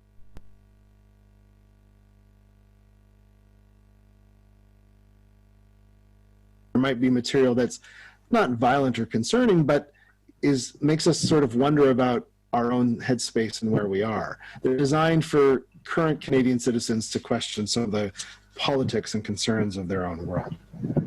I'm very interested how, just like the show Mine and just like what I'm saying about virtual performance, all 4 of them also map out kind of new territories of performance. They're all intended roughly for single audience members, and all of these productions are kind of pop-up ones that literally have very little script. The script is generated by you yourself when you experience the performance, when you move into their space and think about what they can necessarily entail for us. And I think that by encountering these zones and performances, they help us reevaluate our own relationships to the urban spaces and political environments we're in. They get us to connect with how these devices can tell us different stories or stories through different ways. And they really sort of unsettle the kind of privileged nature of you know, Canadians and other Western social media sort of audiences who are responsible for these other questions surrounding it. Sorry, I'm just jumping ahead a pinch for myself. So let's talk a little bit about Ken Cameron's How I Ran. This first appeared in Canada in different sort of installation and festival environments in 2013. And the play is a hybridized performance layout, very much like walking through a museum. Here you see it in the Kitchener Library in Kitchener, Ontario, where it is set up with various checkpoints throughout different spots, much like a museum with different stations to encounter art, sculpture, or other things. It's a site-specific piece inspired by an incarcerated Iranian-Canadian blogger named Hossein Derkshan, designed to be shuffled at random on an iPod. There are no physical actors present, only voices on an iPod that you pick up and listen to as the play starts. So you get a shuffle of different sort of scenes that you walk through. And this is a timeline of how all of those scenes play out. There are 3 iPods when you arrive. They're all intended to be the colors of the Iranian flag, green, white, and red. And ultimately, it uses this shuffle gimmick to make it unique every time. Each story, I believe, has about 8 or 9 like main scenes and main checkpoints, but you might encounter them in a completely different order every time that you go through it, following one of the different characters. And ultimately, each time you go through it, you get to go to a different part of the museum and experience objects and items that connect to those stories. Canadian theatre has always been focused on immigrants. My colleague Patrick Finn from the University of Calgary says, How I Ran stages stories by people who are not yet able to speak. It gives them a voice by correctly identifying how on these iPods become with stories of incarceration and remind us about the actual threat of social media interaction in other places, the idea of being imprisoned by the Iranian government for blogging. Fear of speaking freely without some form of consequence pervades the play's narrative. Cameron's piece also assumes that Canadian audiences are interested in a kind of passive guided experience, technological or not, with narrative and cultural difference and immigration challenges. As a result, aspects of museification abound. These are a couple of the checkpoints that are seen in the play where they've recreated Hussein's bedroom and spaces, as well as a place where he had a conversation with his son and a table was flipped over in frustration and anger. The small and portable iPod Shuffle, the technological device that plays it, is like an audio tour that we would get at a museum anyway. You know, you'd put on the headpiece and walk through, and this way we are stopping at different sort of dioramas or setups to sort of understand them.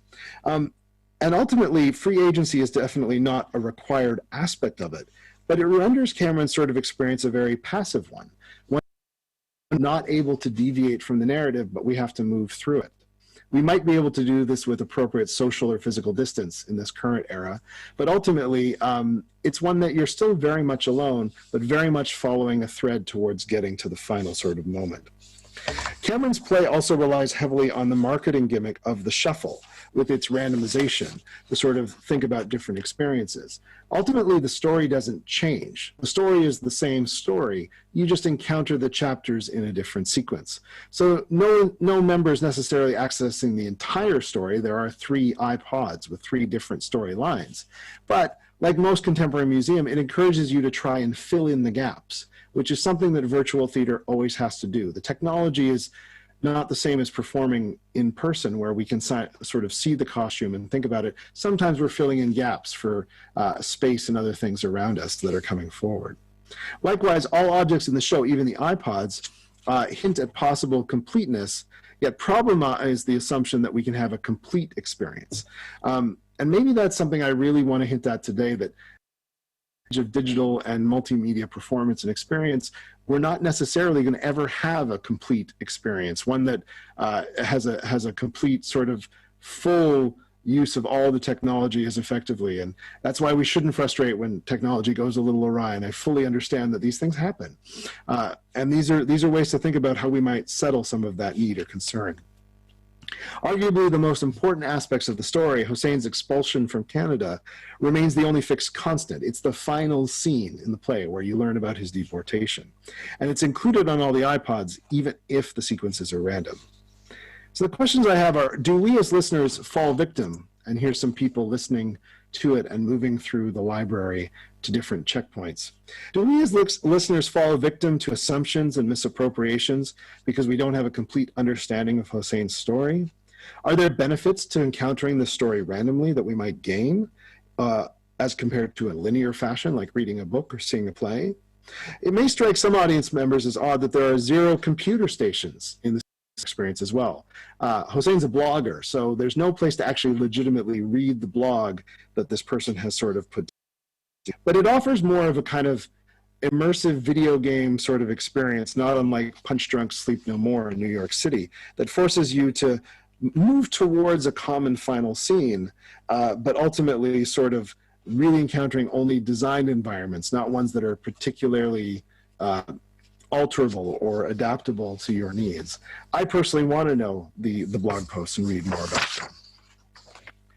Audience do encounter Hussein's personal challenges about migration and deportation, but you're not actually given any material to interact with and resolve any of these problems. The only interactive and synchronically varied elements in the piece are the aforementioned checkpoint stations that have physical objects. So as a guided tour, participants have no choice but to encounter and continue from these stations once it's finished. Do these pieces of clothing, these suitcases, these bedrooms, add anything to the performance beyond filling in the gaps with visuals complicit in further stereotyping Canadian impressions? And I'd be lying if I didn't say that it's a predominantly white audience that's attending the story about Iranian migration and deportation from Canada for conflicting and political blog posts. Our audience and unpacking new levels of meaning or going further, and can they, or are they limited by the performance space itself? And while the important narrative of the blogger trapped in Iran generates a unique form of connection between the spectator and the immigrant figure, the virtual migrants in this space, that is the audience members themselves, remain very distant and ineffective. You don't talk to anyone else. You don't have a moment where you can like ask someone how it's going or what they think is going to happen next, or find a way to collectively save Hussein from what's coming. Ken Cameron's work merits further inquiry from autobiographical and biographical theater perspectives, but in performance, this play's synchronic dramaturgy and innovative use of technology encourages audiences to see it multiple times, to have different experiences, kind of like Sleep No More. But anecdotally, audience members have often said they're returning to complete their shows or sort of get a full experience, that you haven't really seen the show until you've done it with each iPod. The randomization feature of the iPods with their metonymical name Shuffle echoes the process of narrative migration and progression itself within this play. We are literally shuffling through countries on our own journeys and migrations as people at times. So it's really something that's interestingly connected to all these powerful motifs. But I do believe it's leaving us sort of hungry for more ways to have agency, more ways to interact through its technologically mediated performances. This is DLT, which is a company in Toronto by Italian-Canadian Daniele Bartolini. He's the artistic director of this company. And for my talk today, he's produced 2 other different examples, 2 very different examples. And I want to talk a little bit about how moving from something like an audio or radio play on an iPod shifts to things like the iPhone and the call center and all of these other mediated technologies that connect us virtually as well. Mediated by a discovered iPhone on the iPod Shuffle. Oh, before I do that, I have one other slide. Daniele is mostly known for his play The Stranger, which was quite popular in 2014-15 and in subsequent performances, not just in Toronto, but in Italy, in Lviv, where you would literally be dropped off on a street corner wearing, as you can see, this one man has a pink armband on his left arm. And you were alone. And then After 10 minutes, someone shows up and takes your hand and starts walking you through the city. And you meet performers as you walk around downtown Milan or downtown Toronto and connect with other people and have short scenes and short experiences. And sometimes you wonder what's theater and what's not. It was a really interesting one that's not as possible, I guess, without the wonderful people that make up its community. But this is a really cool example of something he tried to do where he transformed audiences into a stranger in their own city, where they have to kind of meet new people and encounter new places as they move through it.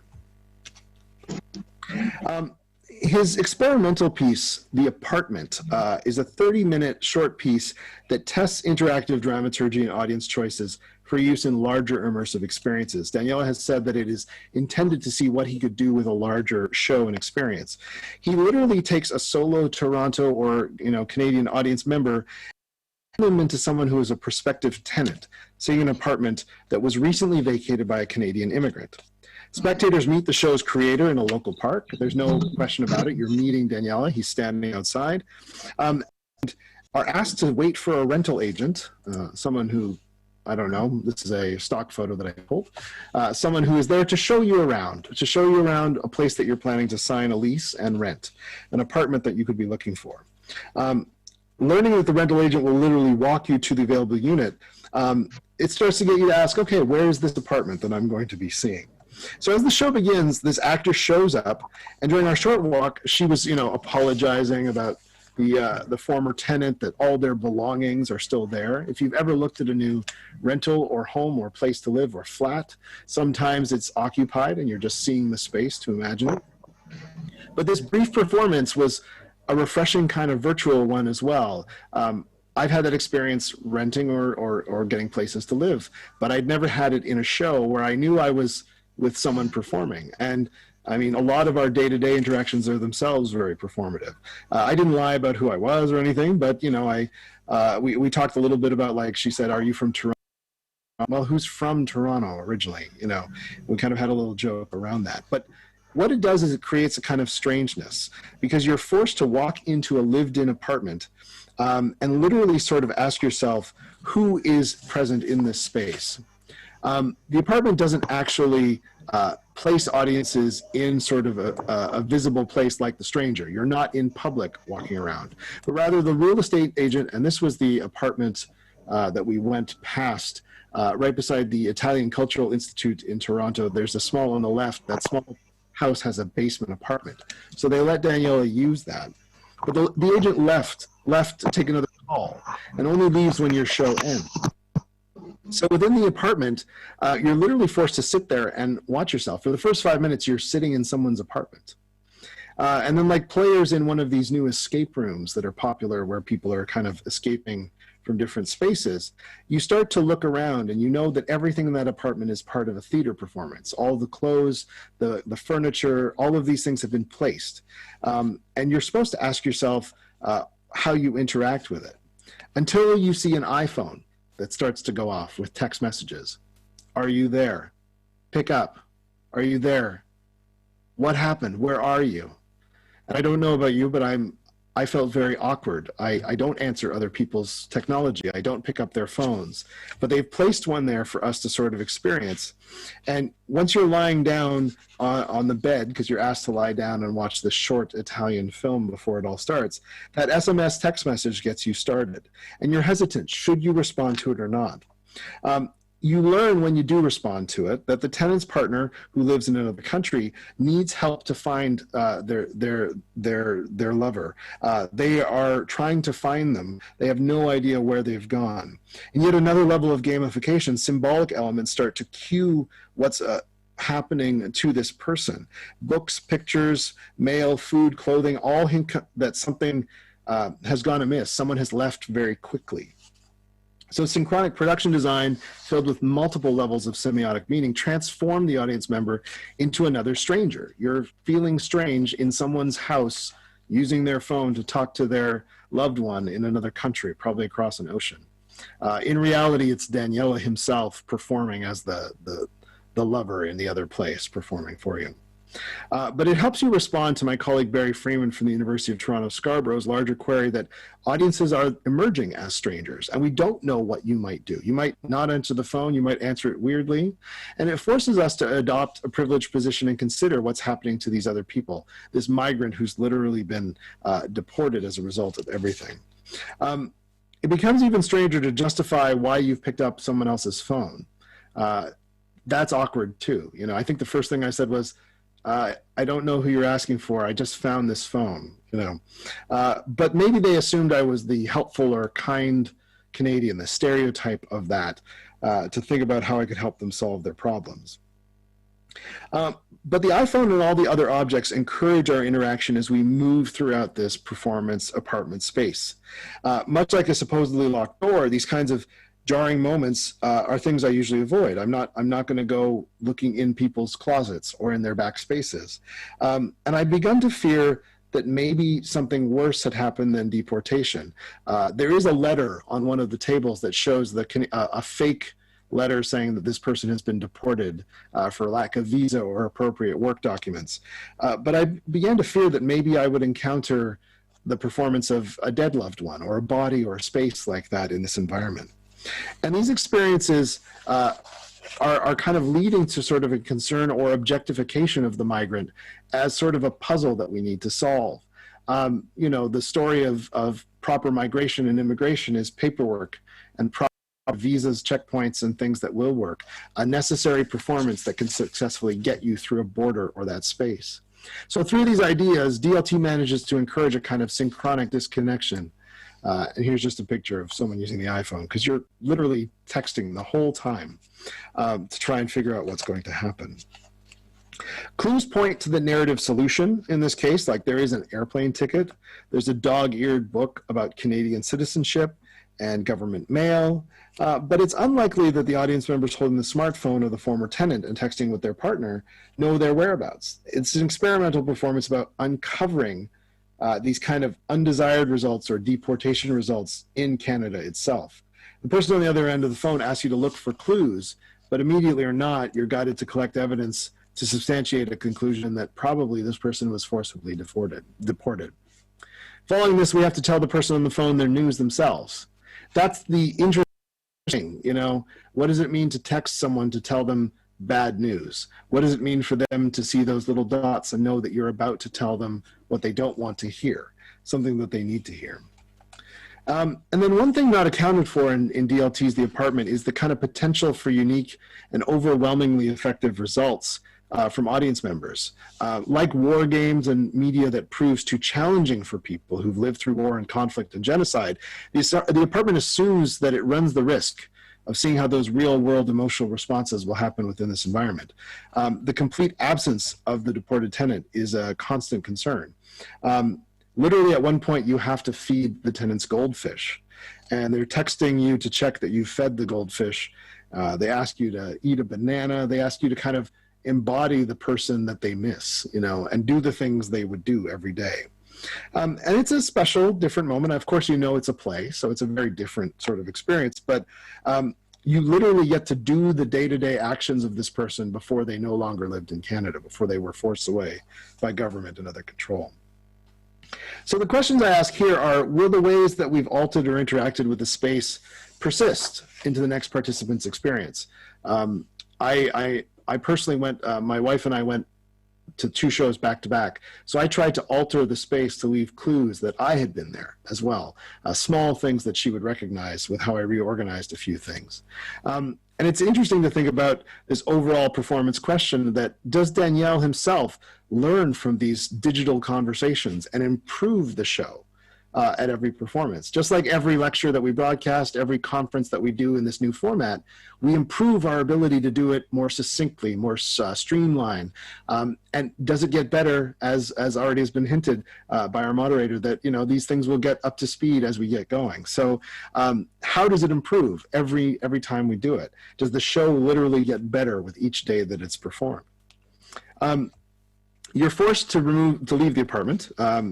You're given a final moment to leave a message and leave it behind. But as you leave it, a few questions are kind of enforced about deportation from Canada. What other clues, besides that final note, have we left behind? Does each audience member, does their presence persist into the next experience within DLT's The Apartment? What traces have you left? What sort of digital evidence that you were there is still present?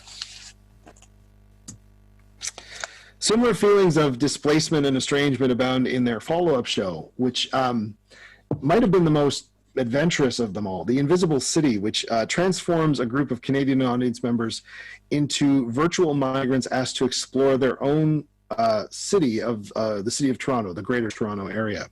It's a durational and immersive performance that takes place over 24 hours. This is not a shot from Toronto. This is a shot from the first run in Italy, but it's literally a 24-hour show from one evening to the next, where audience members are required to have a fully charged cell phone, a mobile phone or mobile device, so you can call, text, and interact with each other throughout the wider city, as per the directions you receive from the show's creators.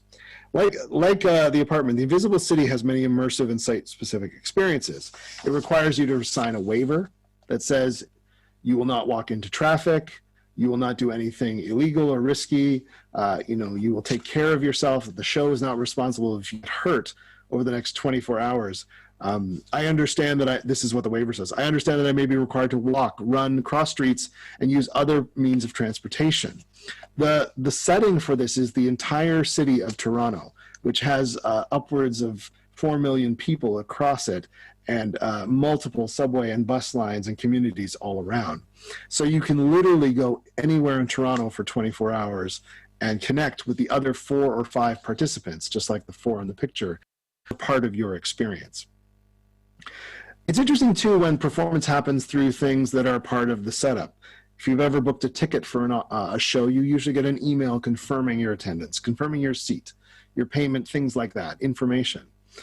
We got one the night before and it said, here are a few instructions. At 11 p.m. the night before your show, go to your bedroom and find a place that is comfortable. Put on a pair of headphones, lie down, relax, and listen to the audio track attached to this email.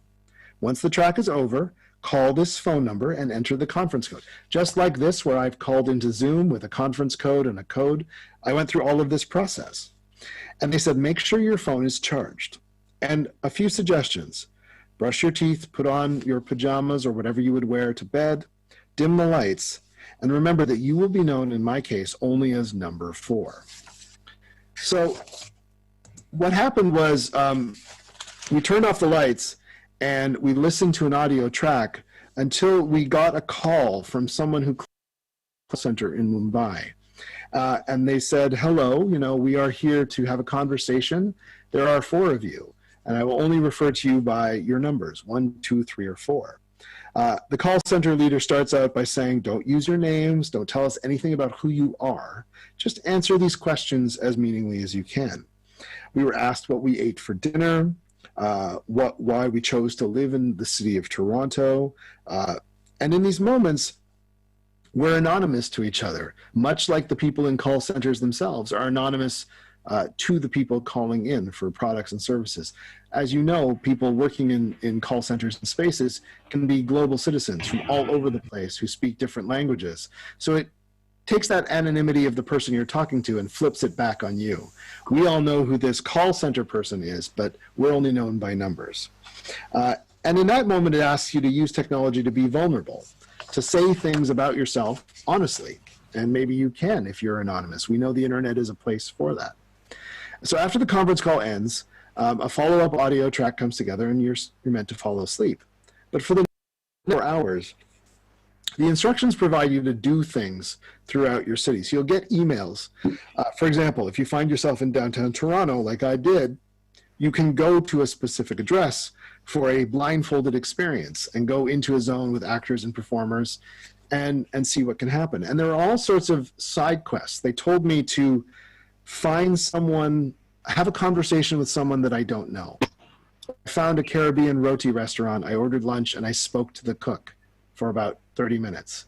And it was like a little performance. And they didn't know I was performing, and it wasn't disingenuous. It was a nice conversation. But it was asking you to spend some time in places you've never been. Go somewhere you haven't. and talk to people you don't normally talk to. So this portion, has a less clear narrative path, but it happens over the whole day. And for 24 hours, I felt like I was living inside this play and thinking about all the opportunities that it necessarily had. It reminds us that participants are on a traditional theater production are real performers, and we can sort of become that too and reconnect with people. People forget in our large urban centers, especially when all we're doing is focusing on our smartphones, our texting, our social media, and all of those devices. You forget that a world is outside, ready to have a conversation with you, to engage with you. And it can be just as anonymous as online. The Invisible City builds upon things from the apartment, transforming the theme of immersion onto a huge scale in both time and size, the entire city of Toronto and the entire time of 24 hours. But it translates that feeling of alienation and deportation from the apartment into sort of an active spectator. The name of the play encourages you to think about the people, absent and anonymous, who travel with you on this journey or who are out there across that invisible city. While not directly using deportation or immediate digital interactions, spectators are agents themselves as actors, citizens, moving through public space. And it teaches us to focus beyond the digital device. The device cues you where to go, but you shouldn't be doing everything through it. In fact, at the ending of it, you're asked to bring something you can leave behind. And I brought a picture of my son, and I left the picture for other people who took to the show to see in kind of a space where they could all walk through and see at the end of it. DLT reminds us in all of their productions, The Invisible City or The Apartment, that technology is used to get human interactions to happen. It shouldn't be used to replace them. So this call center experience, this anonymousness, this request to go around the city and talk to different people, it gives you a chance to connect as people, as human beings, just like we do now in pandemic times to use Zoom to find connections people we can't see in person, particularly where I am and in other places. So audiences are pushed to stop relying on stereotypes and other interactions to move past the kind of gamification or virtualization of it, and ultimately reemerge as very self-aware after almost 24 hours of being in this theatrical headspace. And this is now the KMH Hospital for Mental Health on Queen West in downtown Toronto, which was not built when I saw the play. There was a giant model suite there, and this is where you actually met the people who were in your group, numbers 1, 2, 3, and 4. And at the end of the play, you all meet, and you have to say, "Oh, you're the person who said this," or you're that person who's saying that. And you got to connect with people who were invisible to that point, who were just numbers. It was really interesting to think about reconnecting with all these people at the end. And that's just a shot of the beautiful skyline of the city of Toronto, where I live. Now, the last play I want to talk about today is Landline. And I have one other little tidbit that I added because we're in pandemic times. But Landline encourages, from Dustin Harvey and Adrian Wong, this has had performances for about 5-6 years. It's been performed across oceans. It's been performed across countries through festivals. But it's literally a play where audiences are required to perform themselves as a random sort of connection between two different people using iPods, texting, Skype, and all of these technologies at once. I know Landline kind of evokes this idea of a phone that connects to a landline or a grounded line, but I think it's about the line you walk on the land itself while talking to someone else in another place doing a bit of the same thing. Solo audience members are asked to walk around their local streets and respond to audio cues from other people that they're interacting with.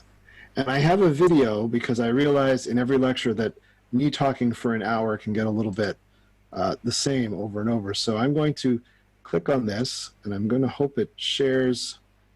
I'm going to switch my share to this. I'm going to wait till I see that come up. Perfect. And I'm going to play this. This is a 5-minute trailer explaining the show.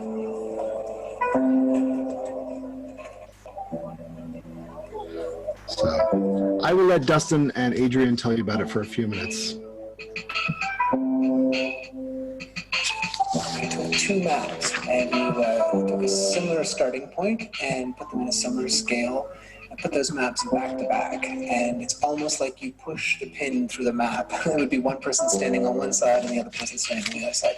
And that was a very meaningful metaphor for us for this project, that idea of eliminating time and space and distance, and how it's the imagination that does it as well. It's the only imagination that's really eliminating that time and space.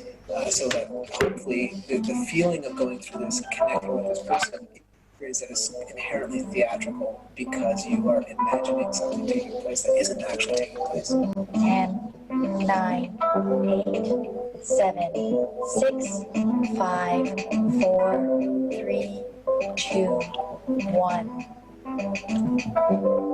Hello, welcome to Landline. Take a deep breath.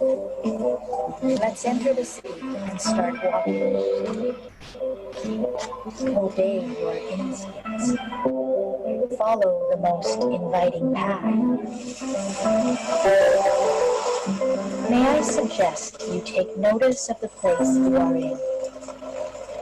Look up. When you come to see Landline, you basically get an audio guide on an MP3 player and a telephone.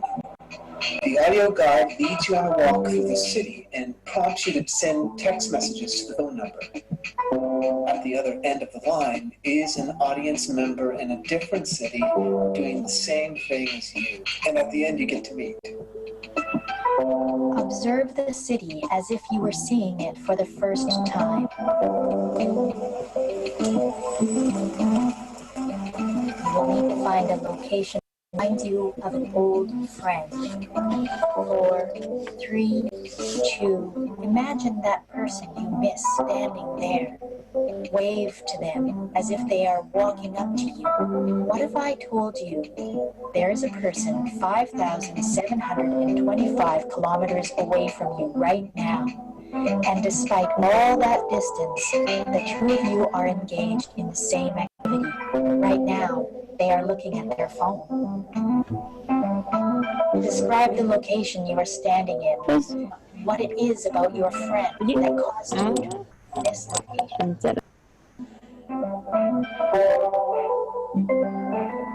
This is your cue to start moving.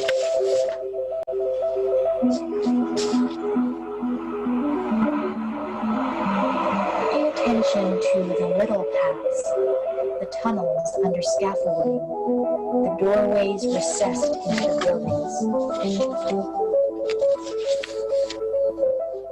Instead of choosing, can you allow the journey to choose you? 3, 2, 1. Find a vertical object. Now, ever so slowly, pour your weight into that point of contact.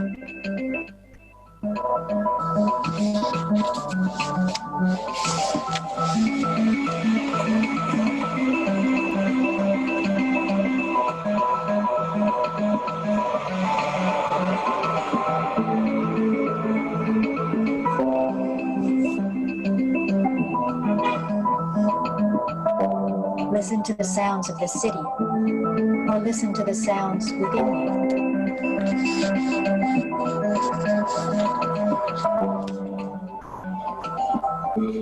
Keep moving back to home base. If you get there first, you might have to wait. It was interesting because both me and the person I was paired up with chose kind of androgynous names, so we just got to talk to each other through this conversation without any kind of making any assumptions about one another. Yeah, it helped me reflect on my life, I guess, and like the decisions I've made and where I've ended up. It's really cool, you know, two people from very different demographics just telling it like it is on their cell phones, and absolutely it is used for, you know, to make a connection in a very positive way.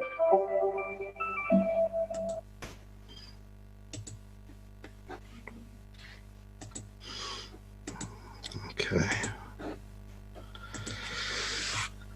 So that's Landline, and Landline has been performed from Halifax to Vancouver, from Edinburgh to Ottawa, from Edmonton to Montreal, and in other spaces. And it's a really interesting experience because you've got kind of all of these technologies that I've been speaking about to date harnessed together. Adrian and Dustin will be in either city with a different participant. Give them an iPod to listen to, start it at the same time so that they're hearing the same narrative or monologue, and they'll encourage you to text the other person. Say like, hey, I'm walking west, where are you going? Well, I'm walking up a hill. And you'll begin to talk and you'll begin to interact, and they'll tell you to share things with a complete stranger. So you have that anonymity once again that we've been talking about in virtual space. And you're literally walking two different parts of Canadian land, Canadian urban space, but creating a virtual connection between you, a virtual performance that can persist and exist. And I always love that when you start Landline, you're given a map and told not to venture beyond certain borders, only because it's a 1-hour show and they don't want to lose you in the city. So they want to make sure they can get you back. But it also really creates an intimate sort of experience for you. You're allowed to share whatever you want. I recall when I saw it sharing with a complete stranger that I remembered a date that went really bad at a restaurant nearby where we were. And I was recalling that person and that connection and those feelings I had a decade earlier. Because it was the city I live in, I was seeing that city with almost fresh eyes because I had to share it with someone. I almost became like a guide, walking through my own space and reimagining the urban and digital sort of experience and how I communicate about it. It's real time, it's technologically driven, it's also encouraging memories, and it literally takes two pieces of land and layers them onto each other, representing that the ground we all walk on in this kind of post-multicultural Canada kind of inhabits a shared land of its own, with recovered history and divergent and virtual futures. Thanks to the distance between performers, Landline, as an example, helps audiences share exact personal experiences with strangers. Phones don't necessarily communicate the same emotion, but at the end of the experience, you do Skype with someone briefly. And one other thing that I love is if there's a unique food to the other place that you're connecting with, you get to eat it. So when I did it in Toronto, it was with someone from Hamilton, Ontario. You may not know Hamilton, Ontario, but it's where the infamous Canadian Tim Hortons franchise of donuts began. So they gave me a donut to eat the donut while I met my co-scene partner. And neither of us looked like what we expected. And some of it was different because we were no longer texting, now we were Skyping. But these common experiences remind us that the ground we stand on in its title is about this archaic technology vanishing, but that connects us at all times. So even if we're not connected, we are still connected through common experiences, audience participation, and thinking about all those multi-generational, multi-urban, and multicultural sort of experiences that we have. Oh, I don't want to do that. Sorry. My apologies. I hope I'm just going to close it. Okay. I need to press space there. So I think that slide is showing Landline, St. John's to Calgary. Here's one of the performances that was used for it. I have a couple small addendums that I mentioned to my talk today. Because of most of this research coming before COVID-19 and before the pandemic shifted how we interact, but thinking about things like what does it mean to take all of these discussions of SMS, smartphones, hashtags, virtual mapping, digital mapping, email, iPhones, iPods, and think about what's changed now with like Zoom theater. And if you see this slide here from a whole bunch of performers performing experiences from the camps in the Holocaust to discuss their experiences from the 40s in the now in kind of a Zoom call or other way or experience. It's a fascinating merger of technology and space. And the one example I want to end with today is something that I just did 2 weeks ago called Stagehand by Eggtooth Productions. This is not actually a Canadian production. It is an American production from Massachusetts. But my students and I took part in it, and it is literally a Zoom call like we're on right now, but we have full agency over the main Zoom host. And they, like a video game character, are walking around with their camera. And if we say their name is Charlie, no matter who they are, they're always Charlie. We'll say like, Charlie, go talk to that person over there. And they will go and talk. And whatever you tell them, they will say. And so it's a way to use Zoom to put you into a performer's body and literally be performing in real space. And thinking about what that can sort of mean. Here I've sort of given you an image of it, kind of like a VR. This is not a picture from the production, but it is like VR that allows you to sort of stage this as a live performance, but asking audiences to join the show from home and experience it as kind of a VR intimate experience. And you can discover unusual things and connect with your group, all working through a person to search for objects in a theater full of stories, characters, and histories. And I think that's certainly a fascinating thing to think about. Likewise, I have a few last slides here of some other research areas that I find fascinating with digital performance. Some of these come largely out of video games, but how we represent the self in these online environments. Who are the selves that we choose as our avatars? How do we shape them? How are they shaped by some of the cultural and social standards of today? And are those problematic or not? Who are the selves that we create? Yes, with a lot of games, it's role-playing games where you're performing as a character, but why do you choose these characters? And how are these characters shaped by an existing sort of narrative of the world that has certain expectations of the body, the self, and its appearance? Likewise, other games that have sociocultural messaging present within it. This is a slide from Overwatch, one of the characters, Farah, who is an Egyptian-Canadian-born character, but has different costumes or outfits. You can put different sort of swag on your characters to make them look differently. And to wear this Thunderbird representation of Canadian Indigenous sort of culture and community can be both empowering, but also kind of troubling, because it's relying on stereotype or appearance to give off a particular image of indigeneity, which movies have done for history, throughout history. And Western films in North America have always portrayed Indigenous and First Nations communities in some of these confusing lights. And likewise, I'm very concerned and curious about audience access and what audiences are becoming as we move into these Zoom spaces. I don't see any of you, and that's okay. I can't wait for questions when we wrap up in a few minutes, but I find it interesting to think who are our digital audiences and what's changing with things like this is a shot from Overwatch League with esports production. It's on the level of sport or FIFA production for cameras, audiences, excitement, and so much technology being poured into one way to watch people play video games or do esports. So how do these particular sort of moments and elements come together for us? And of course, I'd be remiss to not stop with the agency of self-help AI and things like that. This is not Siri from the Apple company. This is Chloe from Detroit Become Human, which was one of the games that I showcased earlier, where Chloe is literally talking to you when you start the game. If you haven't played the game for a while, she'll say, "Oh, hi, it's nice to see you. It's been too long. How are things going?" And she'll check, the internet will check the weather, and she'll say, "It's raining outside." And she'll read your world through digital cues and using the internet to know who you are and try to create a relationship with you. And I don't know if people have relationships with their AIs that help them figure out weather or traffic or other things, but it's a future we might be moving towards, where digital assistants take on human-like characteristics and where we perform or interact with them a lot more. And based on my stopwatch, that is pretty much exactly an hour. I'm about 10 to 15 seconds short of that. So I think I will stop my talk there and open up to our moderator. And thank everyone again before we even start questions, the rector and everyone for having me present, and Afri for inviting me to speak with you today about virtual theater and things that Canadians and others are trying to create.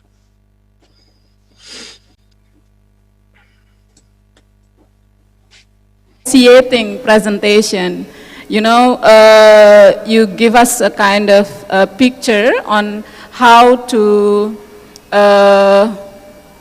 conduct research related or regarding to this kind of digital era, and also directly how to write it in a piece of scientific writing that we really need it now. We need it as a model. And ladies and gentlemen, Bapak Ibu, I'm not going to make a brief version of Peter's presentation, but at least I'd like to say, because I also have, we also have disseminated the paper of Peter, so you can also check from that. But at least we can see that Peter gives example how theater production in Toronto use technology in performance to generate positive and negative audience responses. Jadi kita diberi contoh bagaimana riset atau riset di teater di dengan konteks Kanada yang memang dikatakan Peter sebagai sebuah negara yang penuh dengan imigran. Dilihat dari konteks audiens dan sebagainya, sangat menarik. Kita bisa melihat secara lengkap dalam paper Peter. It's a very interesting. Jadi bagaimana di era sekarang smartphone, iPhone yang menjadi stage manager dari pertunjukan atau produksi teater yang kita lakukan. Jadi sangat berbeda. Kita bisa merasakan secara langsung sebenarnya ada di dalam ruang risetnya Peter sendiri ya. Jadi sangat menarik. Because the time is also limited, actually we have because Friday in Indonesia, we can say that the time is much shorter than the other days, because on Friday, male here goes to mosque to pray together, something like that. Okay, but we still have moments for questions and answer. There are some questions here.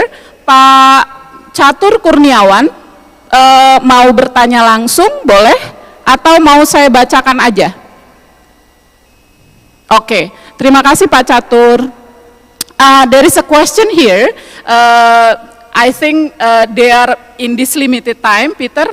They are more interested in asking their questions, yeah, than responding to the your issues of research there. But we can get the context there. The question here from Catur Kurniawan, related to also digital practice here. What do you think if there is an international film industry or gaming industries trying to raise a film or game about the local culture of a country in the form of fiction, legend, history into a popular modern digital animation film or game? This question is related to the context of intellectual property or the on the one hand, the popular form is very interesting and attractive, but how can originality be kept essential and exist and not damaged in the context of digital, something like that? And also how royalties of cultural ownership can be given to local cultural owners as shareholder. Okay, and this Pak Catur Kurniawan has three questions. Yeah, one person has three questions. How the intangible value of a culture is transformed into a film performance or game performance as a mutual advantages? That is the first question, Peter, and also the third question.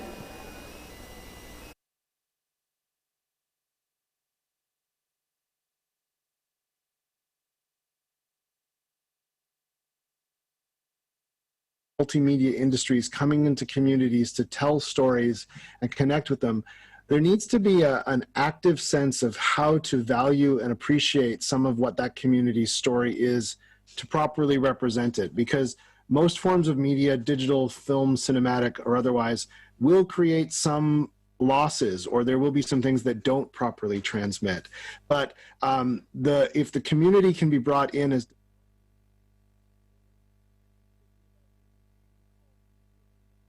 that is from Alaska, which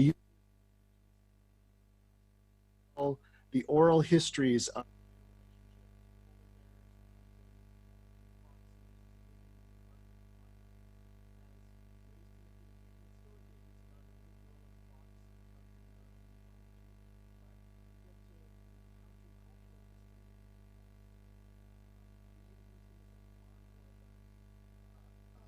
winning and success and points and skill, but games could be made in ways that would damage less by having a connection to sharing community stories, to having a real active sense of sharing it genuinely.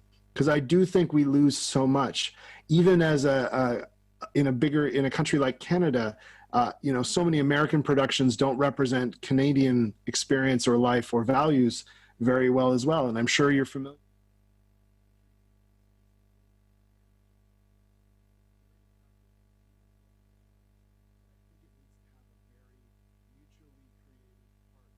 The community, what can they get from it, and how can they have some cultural ownership, as you've said, over it. Royalties might not be, maybe not financial royalties, but maybe cultural royalties, to have some real culture expressed correctly and stories expressed in the genuine forms by that community or culture.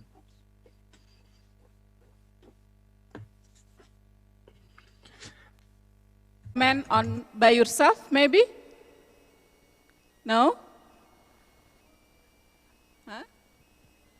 Okay, Pak Catur. Do you want to comment or to respond by yourself? Yes, please. Thank you, Mr. Kuling. As you know that Indonesia have many sources of culture.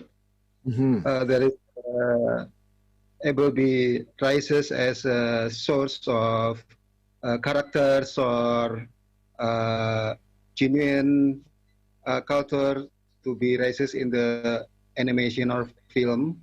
But in Indonesia country, there is still no professional industrial to raise it up.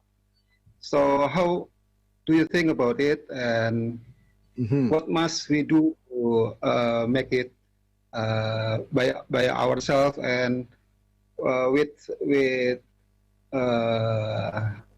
okay, that's all. Okay, yes. I think what we can do, and some of what I'm trying to do with some of my own students, not making games per se, but making theater or creative performance projects through media, is that they really we need to realize that we're in the face of a monolith of American and Japanese and European production and models that stereotype so many of us and maintain some of these divisions. We can empower ourselves with more access to this technology to try more things. Some of it is becoming more accessible to program or to think about creating different ways to break some of these stereotypes or issues down.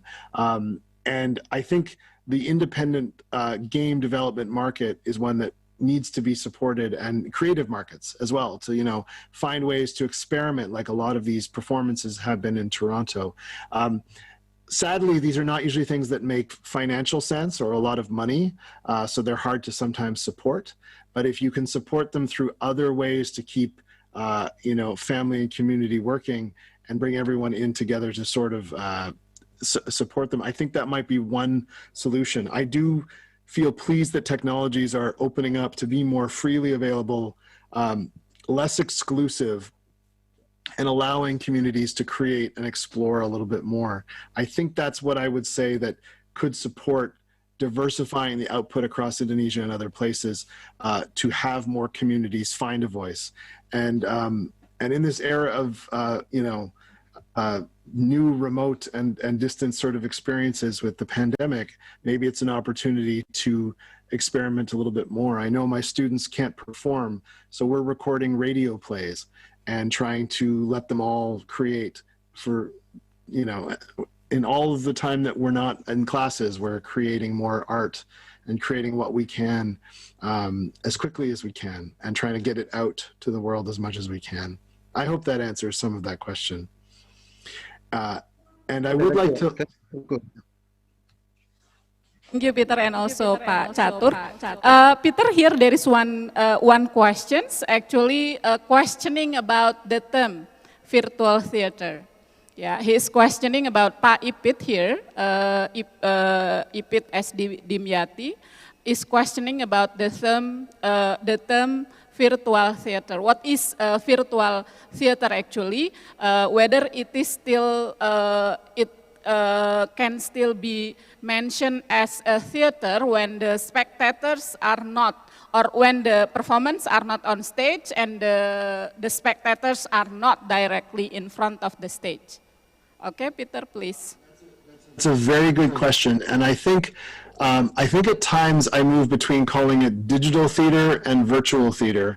But when I think about virtual theater, I always tend to think that it's about a kind of theater that exists somewhere in your imagination and your mental space. Yes, when there's an actual performance on stage with actors, music, costume, performance, you can see it, it's quantifiable, it's present.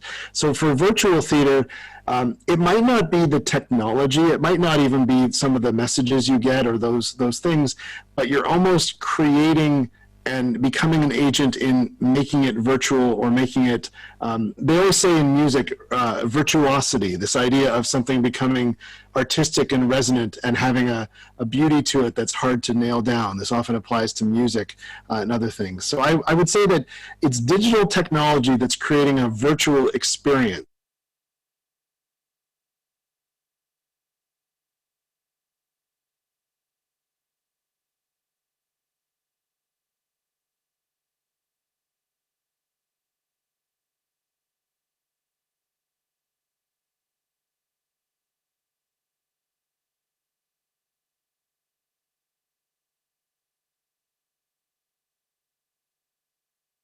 Mind's eye. So maybe that's what I'm implying, that it's digital technology that gives the theater, those digital performances, their virtual quality. And I realize that's kind of an abstract English term to use for it. But when we talk about virtual reality, we know it's not reality. We know we put on the glasses and we stand there, but in some ways it's our mind that's making the connection between the blocks in front of us and the reality we're trying to experience. That's a kind of virtual connector between those two things. Peter, Pak Ipit is still here. I think Pak Ipit has no more response or comments. Pak Ipit, okay ya? Here, 11:40. Okay, Peter, actually we would like to have more time with you, but I hope the bapak here or the mister here are going to go to mosque. But here the Ibu Yanti is raising her hand. She'd like to, Ibu Yanti is the director of postgraduate program here. She is the owner of the program today. The conference is going to say or to respond something to your presence here. Please, Ibu Yanti. Thank you, Ibu Wita. Thank you very much, Peter, for your concern on our programs. It's a great honor for us that you can join us. And hopefully our connection is not ended here. We hope that we can continue to collaborate on other program. Dan terima kasih juga kepada seluruh audiens yang telah bergabung dalam seminar internasional kami. Setelah break nanti kita akan lanjutkan dengan program narasumber dari Kementerian Koordinator Kemaritiman dan Investasi, sekaligus kami akan tampilkan juga beberapa karya seni kami. Terima kasih untuk semuanya dan salam sehat selalu. Wassalamualaikum warahmatullahi wabarakatuh. Thank you, Peter. Bye-bye. Okay. Okay, thank you, Ibu Yanti. Ibu Yanti is the director of postgraduate program, and also there is our rector here, Ibu En. Do you want to say something, Ibu En? Oh, Bu En, okay. Okay. Thank you so much, Peter. It's very nice about your presentation. Thank you for everything, and I hope next time we can see in not virtual, but we can see in real meeting. Okay, thank you so much. Thank you. Rector, thank you, Ibu Yanti. So, Peter, we really hope that we can continue the what is it? The connection is not ended here, but we can continue our collaborations. We are now actually doing some research, and it, of course, it will be brought to digital discourses or digital practices, and we hope that we can have collaborations with you later that I think we can also continue that. Bapak Ibu, Peter telah menuliskan alamat email yang bisa dihubungi, jadi beliau membuka kesempatan untuk Bapak Ibu yang ingin masih, karena memang waktu kita terbatas, because of our limited time, we cannot have more time to discuss, but Peter has written his email on chat. So you can have it, and you can contact Peter for some more discussion. Peter, thank you very much. Really, yeah. Everyone, thank you very much. Yeah. It's been great. Yeah, Absolutely.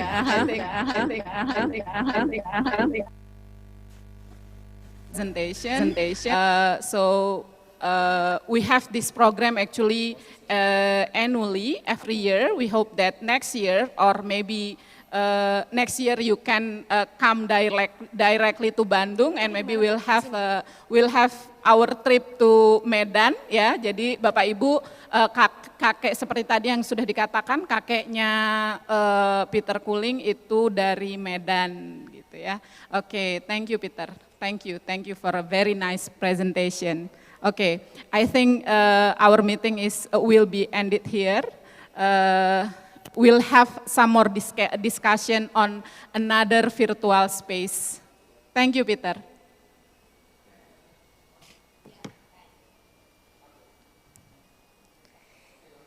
Thank you for the great session to Peter Kuling and Ibu Afriwita. And hi everyone, as this is Friday, so we will have break sooner than yesterday. So we will come back at 1:30 p.m. and with another keynote speech and a performance, which is also great. And yeah, see you after the break.